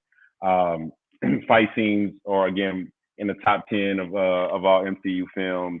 And it made, this is the film, it made the biggest jump from my first rewatch to every other rewatch of all of these films. I had it 20, but it's right at the cutoff of, like, really, really, really good MCU movies for me. Okay. Drew, what about you? I had it at 12, so I have it where it needs to be for all the same reasons you guys said. It's there's so much goodness here. You just only have so many containers. So, yep. I had it at 13. I think it's properly kind of placed. Brittany, any other thoughts on this movie? No, I enjoyed this movie. I thought it was kind of cute with the quote unquote little love connection between Black Widow and Hulk, but that went nowhere. So I don't know. It went nowhere. It went nowhere, which I don't know why they even introduced it, but I thought it was kind of sweet just to kind of see that side of her and whatnot. But yeah, so let's keep this moving, y'all. Yeah, number 11. What is number 11? Number 11 is Captain America: The First Avenger. Release date July 22nd, 2011. Runtime 2 hours 4 minutes. Box office 370 million. Again, this was the beginning stages of the MCU. Tristan, what do you think about this? The first Cap movie? I mean, properly ranked, this could have been much higher. This could have been 4 or something like that, and I would not have argued. As far as backstories go, it's hard to top this. Yep. I think only maybe Iron Man can come close to like just really knocking out the park a backstory, especially to one of the most iconic superheroes of all time. This is one of this may be like the cutoff of like the elite of MCU movies. Right. So I have no problem with this ranking. Totally agree. Drew, what about you? What was the runtime on it, Justin? 2 hours 4 minutes. Oh wow, yeah, it was because I remember it being just about the right amount of time. I had it at 15 just because again we're getting to that. We have so much amazing. You only have so many Tupperware containers, so I had to put it where I put it. Yep, I had it 9th. Brittany, what about you? I had it at number 9 as well. I think, like for everything Tristan just said in terms of origin story, backstory, I think the cast was top notch. Tommy Lee Jones, Hugo Weaving, of course, Chris Evans, Sebastian Stan, Haley Atwell. They all played their roles so extremely well. Yeah, I know. You love Haley Atwell. But yeah, like Captain America is actually my favorite of the Avengers, and I think. And I didn't see this. I saw this movie after Avengers, so I was very backwards when it came to watching these movies. But after seeing him in Avengers, I'm like, oh, I need to find out more about him, who he is, and I absolutely loved it. It's that true, zero to hero kind of storyline, and I think the adaptation was just so well done. Yeah, I had the 7, so this it's right up there. So, Brittany, before we go to the top 10, let's recap 11 through 20. Number 20, Thor: Love and Thunder. 19, Iron Man 2. Number 18 is Black Widow. Number 17 is Shang-Chi and the Legend of the Ten Rings. Number 16, we have Thor number 1. 15, Spider-Man: Homecoming. Number 14, Guardians of the Galaxy Volume 1, even though it's not that. Number 13, Spider-Man: Far From Home. Number 12, Avengers: Age of Ultron. And rounding it out is number 11, Captain America and the First Avenger. Of course, I have sirens on my end. Yeah. So, but we're about to start getting into the good stuff, y'all. Good stuff, and we got to do this kind of quickly just so we can wrap up. Yeah. But we can let's do number 10. What's number 10? Number 10 is Thor: Ragnarok. Thor: Ragnarok. Release date November 3rd, 2017. Runtime 2 hours 10 minutes. Box office 853 million, so it made a ton of money, almost $1 billion. Got close up there. I love this movie. I think this movie's fantastic. I saw it. I don't know. I can't remember how many times. Honestly, I've seen this movie many, many times. This is one of the movies I probably watched the most of the MCU. Tristan, what's your take on this movie? I mean, I had this 15, 16, 17, 18. I have this 17. Okay. I've only seen it once, and actually my first time seeing it was last summer during my MCU full watch. Again, this movie elevated my opinion of Thor as a standalone, or at least the standalone movies, because it was really well done. Cate Blanchett she should have won all the awards for that. She was amazing in this film. Again, expectations versus reality. Like I let my expectations of Thor get in the way of my excitement for this movie. Once I actually watched it, loved it, and it absolutely deserved the critical acclaim that it got. Again, I struggle with Thor as like comedic character. I struggle. I think it's specifically Thor because of who Thor is supposed to be, and I'm not a comic book reader, so maybe there's some textual reference for it, but it was hard for me to get over that. But Ragnarok, being such a great film, helped me get over that. No doubt. True. Thor: Ragnarok. I know we got to keep cruising. I had it at 10. Loved it with the Hulk. It's in the right spot. It's the best of all the Thor movies. So I'm solid. Agree. I had it number 5. Brittany, what about you? Ragnarok. Ragnarok, I think I had at wow, I can't even find where I had it at. We're just gonna pretend that I know. Oh, number 11. Sorry. So yeah, it's a great movie. I think seeing Chris Hemsworth kind of break out of that Thor type shell to be funny, and a lot like 80% of the script was totally improvised, and I thought it was a fun movie. Love seeing him with Hulk for the first time since what was it, Age of Ultron, and the excitement behind that was really fun. Definitely one of my movies that I will rewatch over and over again and never get tired of. Number 9. What's number 9? Number 9, we are bringing in Iron Man. The one that started it all. First it did. movie of the MCU. Release date May 2nd, 2008. Runtime of 2 hours, 6 minutes. The box office, $585 million. I mean, what can you say? This movie, it was the launch point for all of this stuff. I think. RDJ. Yeah, My Robert God. Downey Jr. I mean, he's back. the reason why the MCU is where it is. Honestly, Mhm. Tristan, what are Real your quick, thoughts? this movie holds a lot of sentimental value. This is the first movie my wife and I watched when we were dating. Oh wow, The first one, Love. Iron Man. Love it.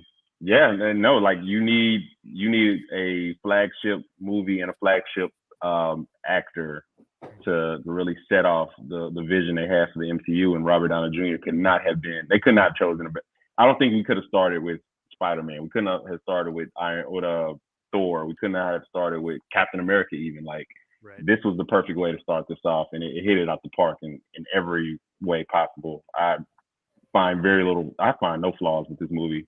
Yeah. And number 9, it's absolutely a top 10 MC movie. No doubt. Your wife loved you 3000 after this movie. Love it. That's awesome. That's great. Drew, Iron Man, the first Real one. quick, you guys know and thank you for the great job you last week on Wakanda Forever. Wakanda Forever shot to my number 1 and will always be number 1. Iron Man had been number 1 until then. It is on number 2 for me because it was number 1 because it kicked it all off. Maybe in some other multiverse, whoever else, the other versions of us, something else of Tristan, it kicked it off, right? I mean, so for all the right reasons, I agree with you guys. It's number 2 for me behind Wakanda Forever. So number 9, it's in the top 10. We're splitting hairs at this point with these top 10. So yeah, I agree. It was number 7 for me. What about for you, Brittany? Number 4. Number 4 for me, just Very because high. like we've talked about already, it kicked off the MCU, and I don't think they could have started it off any better. Yep. Number 8. Number 8, we are bringing in Well, this is a Captain good one. America. Captain Winter America, the Soldier. Winter Got it. Soldier. The release date April 4th, 2014. Runtime of 2 hours, 16 minutes. A lot of stuff happens. 2 hours, 16 minutes is a very good runtime for like how epic this movie is. Box office $714 million. Tristan, what are your thoughts? Fight scenes are big Yeah. for me, and no other movie in the MCU has better fight scenes than Winter Soldier. The elevator scene. Yeah. Oh my God! There's so many iconic scenes. The bridge scene, the fucking ship scene at the end. Everything about this is monumental. Again, I did not see this in theaters. I saw this on TNT probably, and like I don't care where this movie is. I'm watching it. Winter Soldier is in my top 6 to 7 characters in the MCU. And man, this is this you could have told me this was 1, honestly, and Exactly. I would not have argued with you. Exactly. Drew, Winter Soldier. I know this is one of your favorite characters. Yeah. I had it at 8 just because we have so much awesomeness here. It is an amazing movie. It is the best of the Captain Americas. The fight scenes. I mean, you had George St. Pierre being Batroc, who also showed up again in the Falcon Winter Soldier. So, I mean, I know a bit about him from the comics, but that was an amazing fight scene alone. I'm talking smack and French back and forth to each other. It was hilarious. Black Widow was ScarJo just rocked in this movie. It's where it needs to be in my list, and I'm glad to see it where we universally ranked as a group. So, yeah, I had it number well 6. done, guys. Okay, Brittany. Number 5 for me. It's definitely up there. The return of Bucky, Cap's best friend. I love the chemistry between Natasha and Steve. I thought that was great. I could totally see them be a couple, but more so Robert effing Redford with Samuel L. Jackson. Yeah. My God, was that fucking epic. Yeah, I mean, like I- Tristan said, this could be number one easily. This is a phenomenal movie. Number I 7, another real phenomenal movie. Go ahead. real quick, I won't say it's the best Captain America movie. That's reserved for the only other one, but we'll there's get to one it left, momentarily. so, There's yeah. one left. So let's move on to number 7, which is that's right. Wakanda Forever. No. Not Wakanda just Forever. I'm Black sorry, Panther, Black yeah. Panther. We know what you My meant. bad. I got excited. Definitely Wakanda Got Forever, excited. but like this movie is called Black Panther. Let me get into the stats real quick. The stats: release date February 16th, 2018. Runtime 2 hours 14 minutes. Box office 1.3 billion. Woo. This movie was a cultural phenomenon. I remember when it came out very well. I remember Frank saw it like 9 or 10 times in theater. Yeah, it was ridiculous. He took all of us to go see it one time, or maybe we saw it twice. I don't remember, but it was it was crazy. We did a spoof for this movie. That was great. We did a skit. Yeah, for this movie, it was massive. Tristan, your thoughts on Black Panther? Man, this I'm not understating this. I'm not even joking. Like, this movie added such a significant portion of the MCU fan base permanently. I had this at 2, and I know in our Wakanda Forever, I said that I have Wakanda Forever as better than this. Objectively speaking, you cannot top the cultural moment that Black Panther had on the world. Like, the fact that we had like the Wakanda sign in dunk contest, like, like it's everywhere. It became a cultural staple in the world. I had this at number 2. And this holds like so many like just emotional, social, just intellectual moments. Like, just this is one of the best movies I've ever seen. Love it. I had it number 2, so I'm not arguing any ranking from top 10 on, but like, this is a big moment for me. Drew, Black Panther. So I saw Infinity War 9 times. I saw Black Panther 4 times, and I had it number 6. Again, we're splitting hairs again. An amazing movie. You know, I am part Asian Pacific Islander, but I got to meet Frank the summer of 2018, and he told me about, you know, you guys and all that. And, you know, he said he liked Infinity War, but he really expressed to me what Black Panther meant and what he did with, you know, taking those children groups and all that. So, you know, Tristan, it just, to you guys, it's just everything right. And Chadwick Boseman, I mean, no one else could have played the Black, you know, and we saw him in Civil War too. You know, I'm sure that hasn't come up yet, but just the perfect actor cast for this role. Yep. And you know, we all grieve and still grieve to this day. You know, he's just amazing, No doubt about it. Brittany, what say you, Black Panther? You know, I rewatched this last night or the other night, and now thinking back on it, I really should have ranked it a lot higher than what I did, but that was going to screw up everything. So we're going to keep it as is. Yeah, this movie culturally and just was a big phenomenon break for people of color, and it's so extremely well done. I think one of the best villains out there is in this movie, and that's Killmonger. But Chadwick Boseman, may he rest in peace. You know, he brought to life the Black Panther, T'Challa, and this movie is just fantastic. Yeah, Black Panther transcends the MCU. It's an amazing film. Really quick before we move to 6, like my backstory on this. So I remember like the lead up to the movie coming out, and just hearing like the rumors. Like, okay, Chadwick Boseman's playing Black Panther. Like, okay, they hit that at the park. They're like, oh, we got Lupita. Like, oh, they hit that out the park. Like, Michael B. Jordan's gonna be, oh, they hit that out the park. It's like every single thing, every announcement, like casting was like, oh, like this is actually super perfect. Yeah. And Chadwick delivered, especially you know, coming off his Civil War performance, which I wish we had more time to talk about that. He delivered in every single way in this movie, like being it's closer. Film. It's closer than you think, Tristan. It's closer than you think. I already know. Tristan, I shared out to the watchers on Facebook a Lupita thing for you and Frank. So I hope you'll go check out the Facebook share for you guys. So. No problem. Very cool. I did it for you guys. So number 6, Brittany, what is it? Captain America There we Civil go. War. Captain my America favorite. Civil War. Ooh, yeah. Release date May 6, 2016. Runtime of 2 hours 27 minutes. Box office 1.1 billion. Quick story for me, real quick. This movie originally was going to go head to head with Batman v Superman.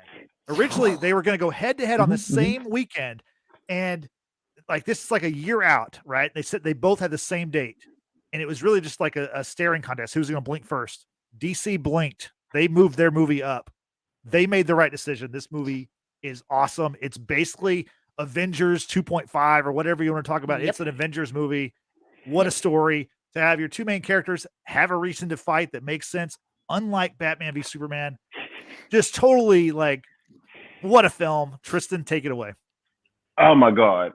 So this correlates with the Black Panther comic, the Ta-Nehisi Coates run coming out around the same time. And I remember reading that just so I can get acclimated, because knowing he was going to be in this film, and the excitement level I felt in the theater when he came on screen, very few things match that in the MCU.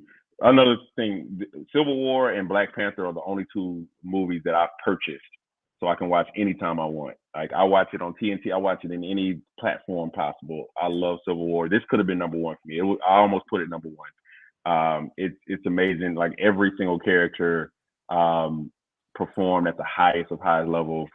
Love this movie. Like I said, it could have been number one for me. No doubt. Drew, Civil War. I only had it number 9 because of everything we're trying to shuffle through. It is in my opinion, the second best movie of fight scenes after The Winter Soldier. Just some of those fight scenes with Bucky and are amazing. You talk about the scene where Black, he takes his helmet off and Your Highness. It was an amazing movie. And then the whole story with Baron Zemo and all that. I have the comic book series, which don't quite follow the same. There's arguments about reasons and the deals with Thunderbolts, but it's everybody has a side and you have to pick a side. And the Sokovia Accords was a great storyline. So amazing. Real quick for me, like, the biggest thing that I always take away from this is the Winter Soldier was kicking everybody's ass. The one person one person he could not best was T'Challa. I just want to put that out there into the metaverse right there. Yep, you're right. That was very cool. Okay, so quickly, Civil War is number 4 for me. Brittany, what say you with Civil War? It's number 3. It's my favorite Captain America movie. It does beat out Winter Soldier. And yes, it basically is another Avengers movie just with the team up. I to this day, I'm actually not sure who I would have sided with. Probably Captain America, but yeah, I loved this movie. I loved every aspect of this movie, and to see Bucky and Sam's relationship begin here was fantastic, because obviously we got the show thereafter. This is an Avengers movie. It's an Avengers movie. It could have been called Avengers Civil War, but it was Cap's third movie. So what a movie. Fantastic movie. What a film. Now we're in the top 5. All right. What's number 5? I did it before, but I'm going to say it properly this time. Number 5 is Wakanda Forever. Wow, you guys. So Wakanda Forever obviously just came out. Release date November 11th, 2022. Runtime 2 hours 41 minutes. We've talked about how long it is.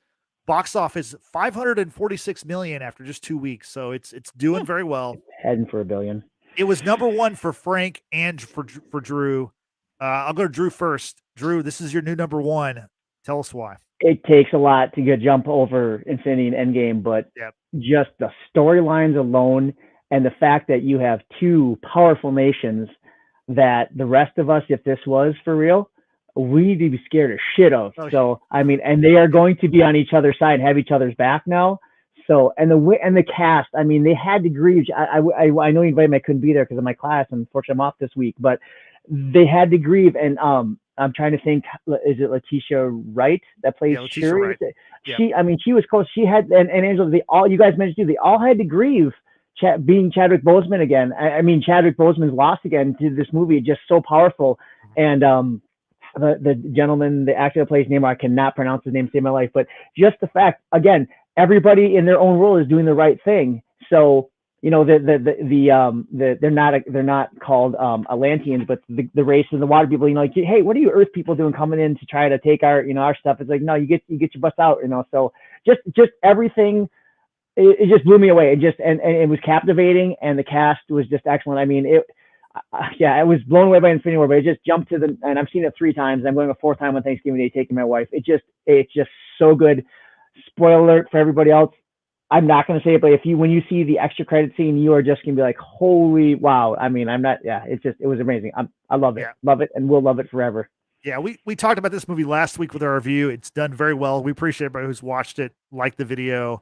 There's not a lot more I can say about it, but Tristan, is there anything else you want to add on Black Panther: Wakanda Forever? Very briefly, it's a action movie. It's an MCU movie, which is different than an action movie. It has many historical moments, like the music, the fight scenes. It hits everything. It takes what Black Panther did and elevates it without the same social like capital as far as like the moment, because you can't replicate that. But as far as sequels go, like that's a hard sequel. It's a hard movie to follow, and they did it very well. No doubt about it. Brittany, anything else you want to add with Black Panther: Wakanda Forever? It's not suerta, mi gente. All right. There you go. Not sure. Thank you. He's Namor. Viva la raza. What more can I say? We also got some representation as well in the MCU. I couldn't be more thrilled about it. Granted, he's kind of the villain, but at the same time, just to have that cultural and historical aspect brought into the forefront was extremely well done. And I the more I think about it, the more I do love the movie. So Wakanda Forever. Exactly. Number 4. What is number 4? Number 4, we have the first Avengers movie. Marvel's The Avengers. Release date May 4th, 2012. Runtime 2 hours, 23 minutes. It made a box office $1.5 billion. It was Marvel Studios' first billion-dollar film. Very appropriate that it was. Tristan, thoughts on the first Avengers movie? This set the template for including multiple big name characters at the same time and how to maximize them all at the same time. Yep. This is again, if you put this number 1, I'm not arguing with you at all. Like I said, it really set the template for doing that, which is a hard task when you have so many A-list actors who all need screen time, these characters who all need the emotional investment that fans have with them, and they knocked it out the park. This is a perfect movie. This is a perfect movie. That's all I can say. It's a team up template. There you go. Drew, your thoughts? I had it number 5. I have nothing more productive to add. You hit it on the head, Tristan. So I agree. It was just, I remember seeing it going, wow. Yep. It's going to be great going forward. And this is 2012. We're talking 10 years ago, over 10 years ago, because that was May of 2012. I remember that. And I saw that one 5 times in the theaters. So that's awesome. Brittany, the first Avengers. What's your thoughts? Solely for this line alone, that's Secret Cap. I'm always angry. There you go. And the eruption in the theater when that line was said and you see Bruce Banner turn into the Hulk was phenomenal. And yeah, this movie, the rewatchability is ridiculous. Love it. Don't have anything else to say. Okay. Favorite line. What's your favorite line? I have a Hulk. Right. Yeah. We have a Hulk. Yeah. My favorite line, because of what I do in IT, I always rebooting stuff in the middle of the day. I always use Black Widows. She's going to get in the shield. And you sure? Yeah, it'll be fun. I like the way she says that when she goes to take the Chitauri's spaceship. Yeah, it'll be fun. Yeah. It's also such a great movie. Also, Hulk beating the snot out of Loki. Yeah, just flipping it back and forth. Yeah, that's wonderful. Yeah. He's just laying there. Yeah, awesome. Puny God. Right. Yeah, that's right, Puny God. What an awesome moment. Okay, Brittany, number 3. Top 3, y'all. We're in the top 3. 3. Starting off the top 3 is Spider-Man: No Way Home. Spider-Man: No Way Home. Release date December 17th, 2021, just last year. Runtime 2 hours, 28 minutes. Box office $1.9 billion, almost $2 billion. I mean, this movie, I love this movie. And I just want to say real quick, the top 3, I got all of them correctly. 1, 2, and 3, nailed them. This movie, this could have been one on my list also. I love this movie. What an experience seeing the 3 different Spider-Men in the same film. Can't say anything more about this. Just an awesome movie. Tristan, what are your thoughts? This is Spider-Man at the highest scale that it could possibly know. Like, they're playing at a much different game than Far From Home and Homecoming when in this movie. I have Far From Home ranked a little bit higher, but it's splitting the thinnest of hairs for those. Again, Spider-Man historically has been my favorite, so I'm always here for that. It's the scale, man. Like, to do it at that scale, to start introducing so many of these multiverse things and they hit it, because it's hard to do it. It's hard to do MCU domestically and in space, and they they merge those things. The marriage between those things is perfect. So again, this is again, I wouldn't put this. This could not be number one for me, but 3 seems appropriate. For some reason. Yeah. Drew, Spider-Man No Way Home. I only had number 7 because we're getting this top 10 and they're so also awesome. So I can't put it above some of the Avengers. I cannot put it above the other Black Panther movies. So that's why it was. Again, I had Iron Man number 2, so that kind of skewed where I'd put it. But it was my number 7, the best of them all. You guys, I responded. I watched your podcast, made some comments. The movie was. I mean, I wish you could have a lot of ties for number 1 because it's or number 2 or 3 because it's a top 3 movie. It really is. Yeah, it definitely is. Brittany, your thoughts? Spider-Man No Way Home. Number 2 for me. Loved how they did all the interactions, like what Amber here in the chat is saying. I think they did really well with feeling natural to the characters and the specific details of their portrayals. Yeah, it's great. And for someone who doesn't particularly care for Spider-Man, this is amazing for me to rank this number 2 on my overall list. So yeah, well done to everyone involved in this movie. The movie is a roller coaster of emotions. And spoiler alert for this, but I mean, you're watching this now, so you've seen the movie. But when Aunt May dies, to take us down that deep and then to bring us right back up, because like 5 minutes later, Andrew Garfield appears on the screen. You're like, oh my God, they did it! Like they're gonna have Andrew Garfield Spider-Man. They're gonna have Tobey Maguire Spider-Man. I'll never forget that. I saw that movie 3 times in theaters. I mean, honestly, if it hadn't been like for like kind of COVID times, I would have seen that movie probably 10 times. Like I think that movie is phenomenal. Love it. And my last point about Spider-Man No Way Home. Last year, this movie, again, it came out December 17th. So literally 2 weeks left in 2021. It became the highest grossing film of the year. And it also crossed $1 billion in 2 weeks. So in 2 weeks, that's insane. That's an amazing stat. I saw it twice in the theaters, and it was. I mean, at the time, these movies, just the timing of them is just phenomenal. They do a good job because they get them in to get you back. The fans like us, I'll go back and pay again. So exactly. Number 2, Brittany. All right, number 2, y'all. Get ready. Avengers Infinity War. Release date April 27th, 2018. A runtime 2 hours, 29 minutes. Box office $2.04 billion. It was George's number 1 ranked movie. I mean, what can you say about this film? Tristan, your thoughts on it? I had it 3. It's in the holy trinity of MCU films. I'm going to talk. I have to log off after this because my barber moved my haircut appointment up an hour. Okay. I'm assuming he has something to do. But go to my barber, Tristan. So I'm going to talk about 2 and 1 together. Yep. When Twitter falls, Oh. when the nation of Twitter falls. Is that your last tweet? One of my enduring moments is the night of both Infinity War and Endgame, and like the initial reactions to those. Like I remember specifically for Endgame, like towards the end, I was on Twitter as the movie was going off and just seeing like that. It's probably going to be one of the last culturally collaborative moments that we have as a society, like the where everybody's watching this. Yeah, everybody's watching this movie at the same time, and we're all kind of throwing in our non-spoiler reactions at the same time. This Black Panther was a cultural moment for everyone, but it was aimed towards like specific groups. Infinity War and Endgame were global moments, and those are things that we'll take with us. Like when the world ends, like man, I remember Endgame. So when the end game comes, we'll be there, right? Gotcha. It's like this feels familiar. I cried for like the last 40 minutes of the game. Like I just had tears in my eyes for the last 40 minutes.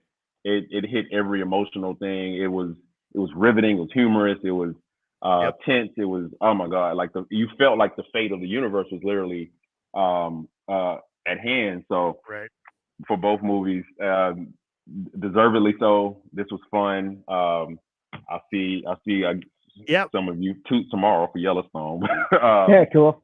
I'm out. Yeah, thanks again, Tristan. Have a good Thanksgiving. Pleasure to be on the podcast live with you. You too. Finally. Man. Bye, Tristan. Bye. See you, Tristan. So, Drew, let's get your thoughts on Infinity War. Real quick. I know we got to keep moving, but I actually have this in front of Endgame. The reason is the interaction of the characters, everybody meeting for the first time. I mean, you cannot put price on the whole, Doctor Strange coming out, and and then Tony Stark, you invited to the wedding, and just the banter back and forth, and then Thor and the Guardians, and the whole pirate, this looks like a pirate had a baby with an angel, just on and on. The comedy with the seriousness. I mean, I just love the only reason I like Infinity War in front of Endgame. It's just the collaborativeness of everybody. There was, a lot of the characters are in Endgame, but they're not as interactive. I mean, and T'Challa and Steve Rogers coming in with with a group and saying, I always seem to be asked for something. It's just, that's the reason I put this in front of Endgame myself. It builds, and you build what I saw in the comic books, the bonds and everything. If you guys, and to all the people watching and watching this after this, please, if you ever need a feel good moment when you're feeling down, just type in reactions to either Infinity War, like the scene of the Guardians, or Endgame when Cap gets the hammer. You'll see, like Justin saying, worldwide, China, India, Africa, South America, it's just the feel good. We all feel that we're all together on our love of these superheroes and them getting together to make things right. So yeah, I love this movie. You guys know I saw it 9 times. The one I've only seen 9 times. This is the only one of them I also saw 9 times in the theater. My wife said I was crazy. I said, honey, you don't. I took her once, and she said, now I see why you. Because I mean, I like banters. You guys know me well enough. It's just how I am. So yeah. So Brittany, for me, this was number 2. So I got this one right. But for you, very controversial. You had this movie the lowest of all of us. I had it really ranked low, y'all. Where'd you have it? Why do you got to do that to me? I had it at 18, and that's pretty low. I know. It might have been just because the beginning of it, damn, like that was rough with Thanos coming on to the ship and like killing Loki. And I love Loki. I love Loki as a character, and that to me was just like rough, right?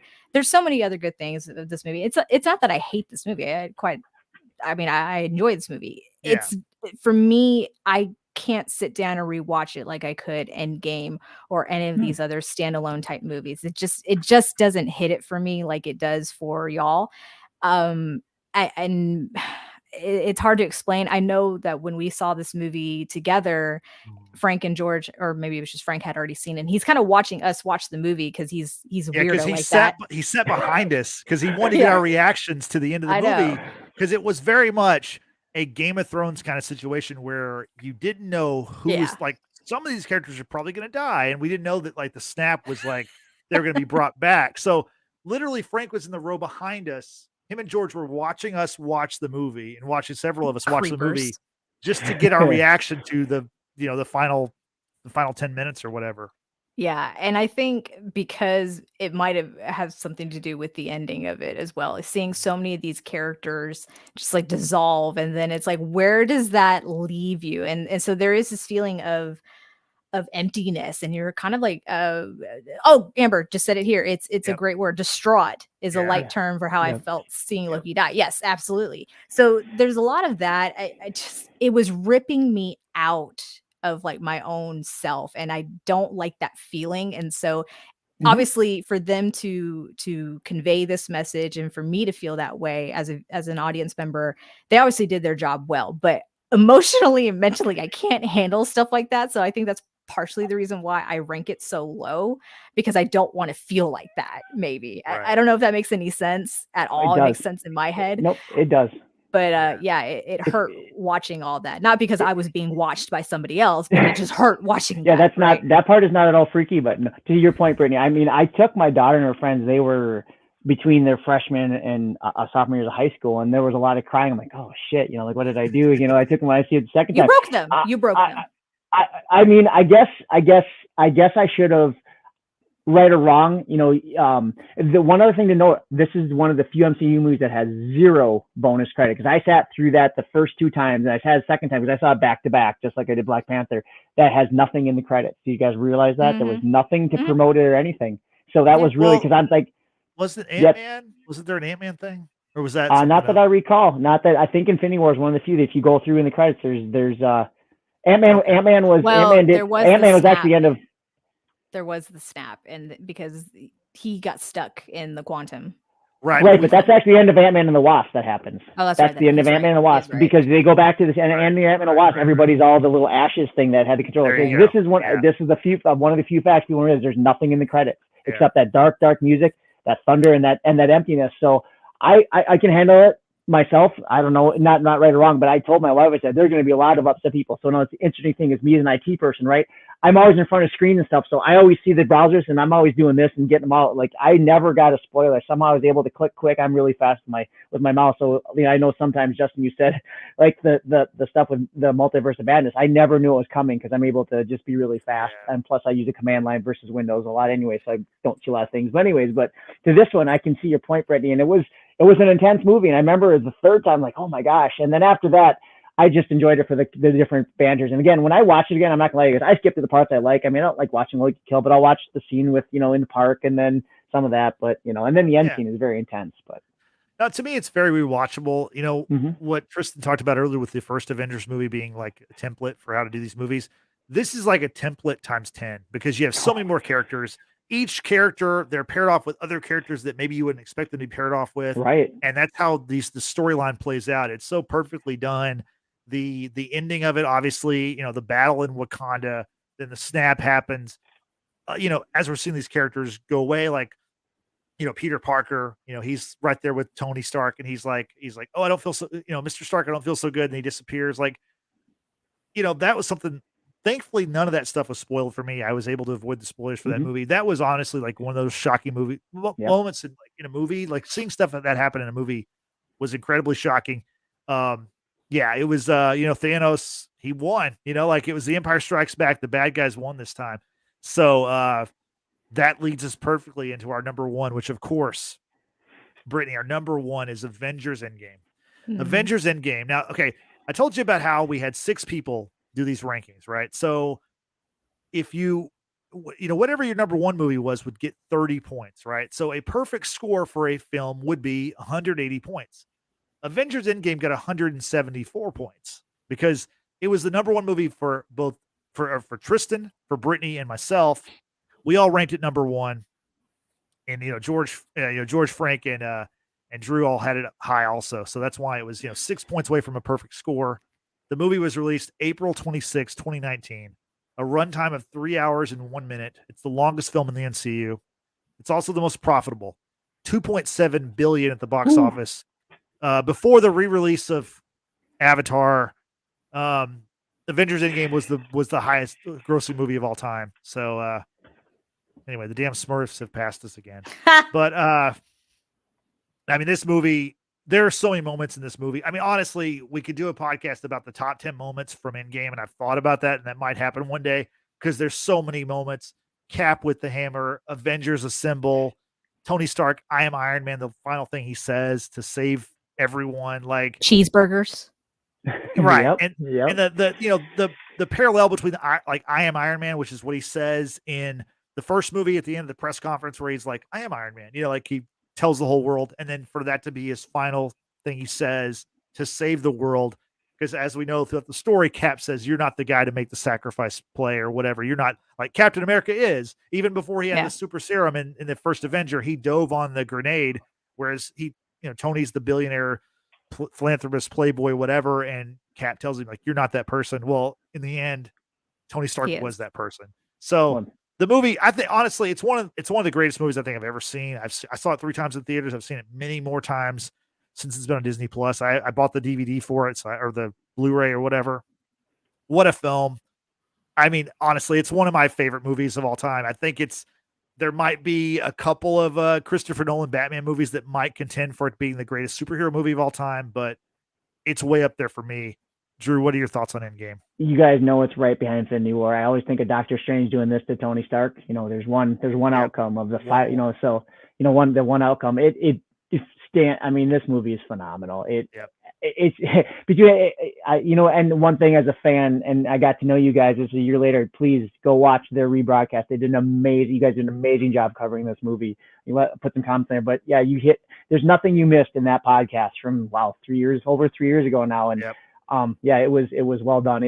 I love the movie for all the right reasons. Everybody else does. Again, I think this one has, when I'm feeling down or blue, I go type in global crowd reactions to Thor and the Hammer and stuff like that. Just to you feel the brotherhood as humanity.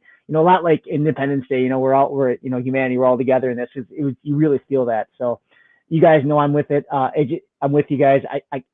I pick Infinity War just because the interaction, but this is an amazing movie. It absolutely is, and to end and close a 10 years Right. of the saga, and then to know more is coming. Yeah, I can't. You guys know I'm a fan. I can't disagree, and it's in Avengers Assemble. I totally get it. Exactly. Brittany, what are your thoughts on Endgame? Listen, these two movies, Endgame and Infinity War, came out within days of my birthday. So I remember this was something, we all kind of did kind of pre-birthday celebrations for me. And Endgame holds a very special place in my heart because I think we all, you, me, and Frank saw it at IMAX.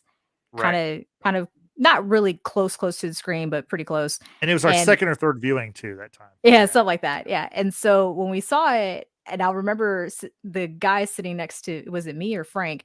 But when you heard, not heard, but when you saw Cap get the hammer, I'll never forget what that guy said next to us. And he's like, fuck yeah. Like I mean, that pretty much summarized everyone's feeling about this movie. And the moment, like, shit was going to go down once Cap was finally worthy of wielding Mjolnir and gonna like kicks everyone's ass, right? Like that was such a moment. But just from start to finish, just seeing not the demise really of the Avengers, but seeing just how down everyone is, of course, and how people are trying to find their way 5 years after the blip, the snap, and okay, now we're going to try to get the team back together. Let's figure out where these stones were all at the same time. And it's such a great moment to see them work together again. And Scott Lang, Ant-Man, just being himself was really great. I think he really fits in well with the Avengers. But this movie, for me, I will watch it over Infinity War anytime, every time, just because I love to see them come out of this like dark moment in life. And yes, we lose a lot of great characters. Tony Stark, I mean, I was in tears. I was in tears, and then I was in tears again. Right? And then I was in tears. I remember that. And then I was in tears again when Morgan said, you wanted cheeseburgers. I'm like, Jesus Christmas. Like, we're really going to say that here and now? Like, I was just dying in that. And, just the solace with seeing Tony's funeral and how everyone was just like, paying their respects and what have you. It was just a wonderful way to say goodbye to such an incredible character. And Trisha here in the chat says, I remember the crowd reactions, cheering, and emotions. Never experienced it at that level. Was so awesome, an experience in itself. And I agree, it really was an experience to see it in the theaters. I think that's the only real way to experience it, was in the theaters. By extension, I'll say by IMAX. It was a wonderful movie. Rightfully ranked number one on my list, and rightfully ranked number one in this list. And shout out to Yesenia, long time Watchers in the Basement fan. Appreciate you being here. So, spoiler, what our number one ranking is. Right. Brittany, yes. Could you imagine if they had added that extra scene where they all melt down? When they did that, I'm getting choked up now. But the respect of and T'Challa was, I think, the first to kneel. That extra scene. Had they put that in the movie, we all would have been sobbing that much more. Oh yeah. My God, that's so amazing. So that would hit you in all kind of ways. But so this concludes our ranking. I just want to say one thing. So this movie, like Drew said, was kind of the perfect wrapped up the first three phases, and the first 10 years of Marvel Studios or Marvel Cinematic Universe so well. Like, Endgame was so good that there's almost like a hangover effect, and like a lot of the criticism you see for Phase 4 is because Endgame was so great that it's like, how do you follow that? And the thing is, you really can't. Like, I mean, it's going to take time, and so that's why that we've experienced the growing pains of Phase 4 for a lot of people who haven't really enjoyed it. It's because Endgame was an ending to certain characters and to the main characters. Obviously, like Steve Rogers and Tony Stark.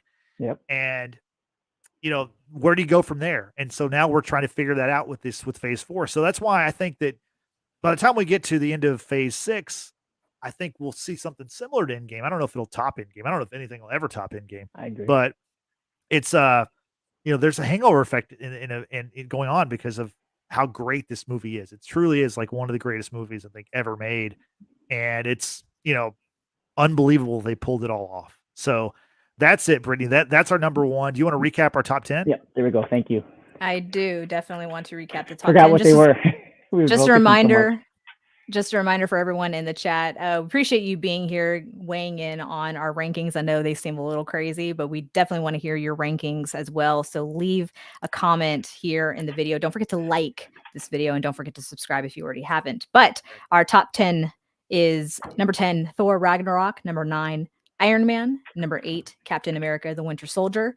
Number 7, Black Panther. Number 6, Captain America Civil War. Number 5, Black Panther Wakanda Forever.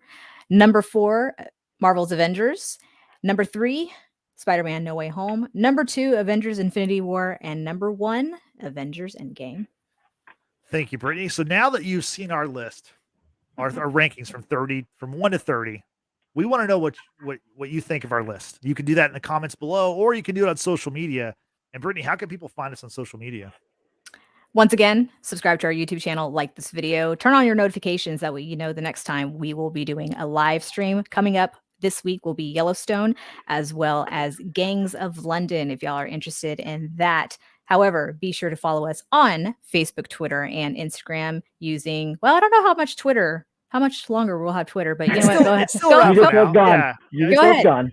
Still Go around. ahead. Yeah. It's still around. So use the at Watchers Basement to follow us there. You can always also use the hashtag Watchers Basement to help grow our audience. Send in your articles, your memes, anything that you think we should check out. We will definitely do that. But once again, use hashtag Watchers Basement. We also have audio podcasts check out on Apple Podcasts, Google Podcasts, and Spotify, thanks to anchor.fm. Be sure to give us a 5-star rating.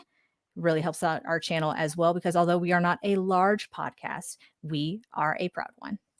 Real quick, as a super fan, thanks again for in the season of the Holly Camp. I'm so thankful the friendship and the ability of being on these shows this year. It's been amazing. And I'll tell you what, I'm gonna go buy myself a case of Monster Zeros. I think I'll watch our top 10s from Thursday to Sunday and not sleep. So Goodness. just to recap it all. All right, thank you guys. Thank you like so a much. plan. Happy Thanksgiving.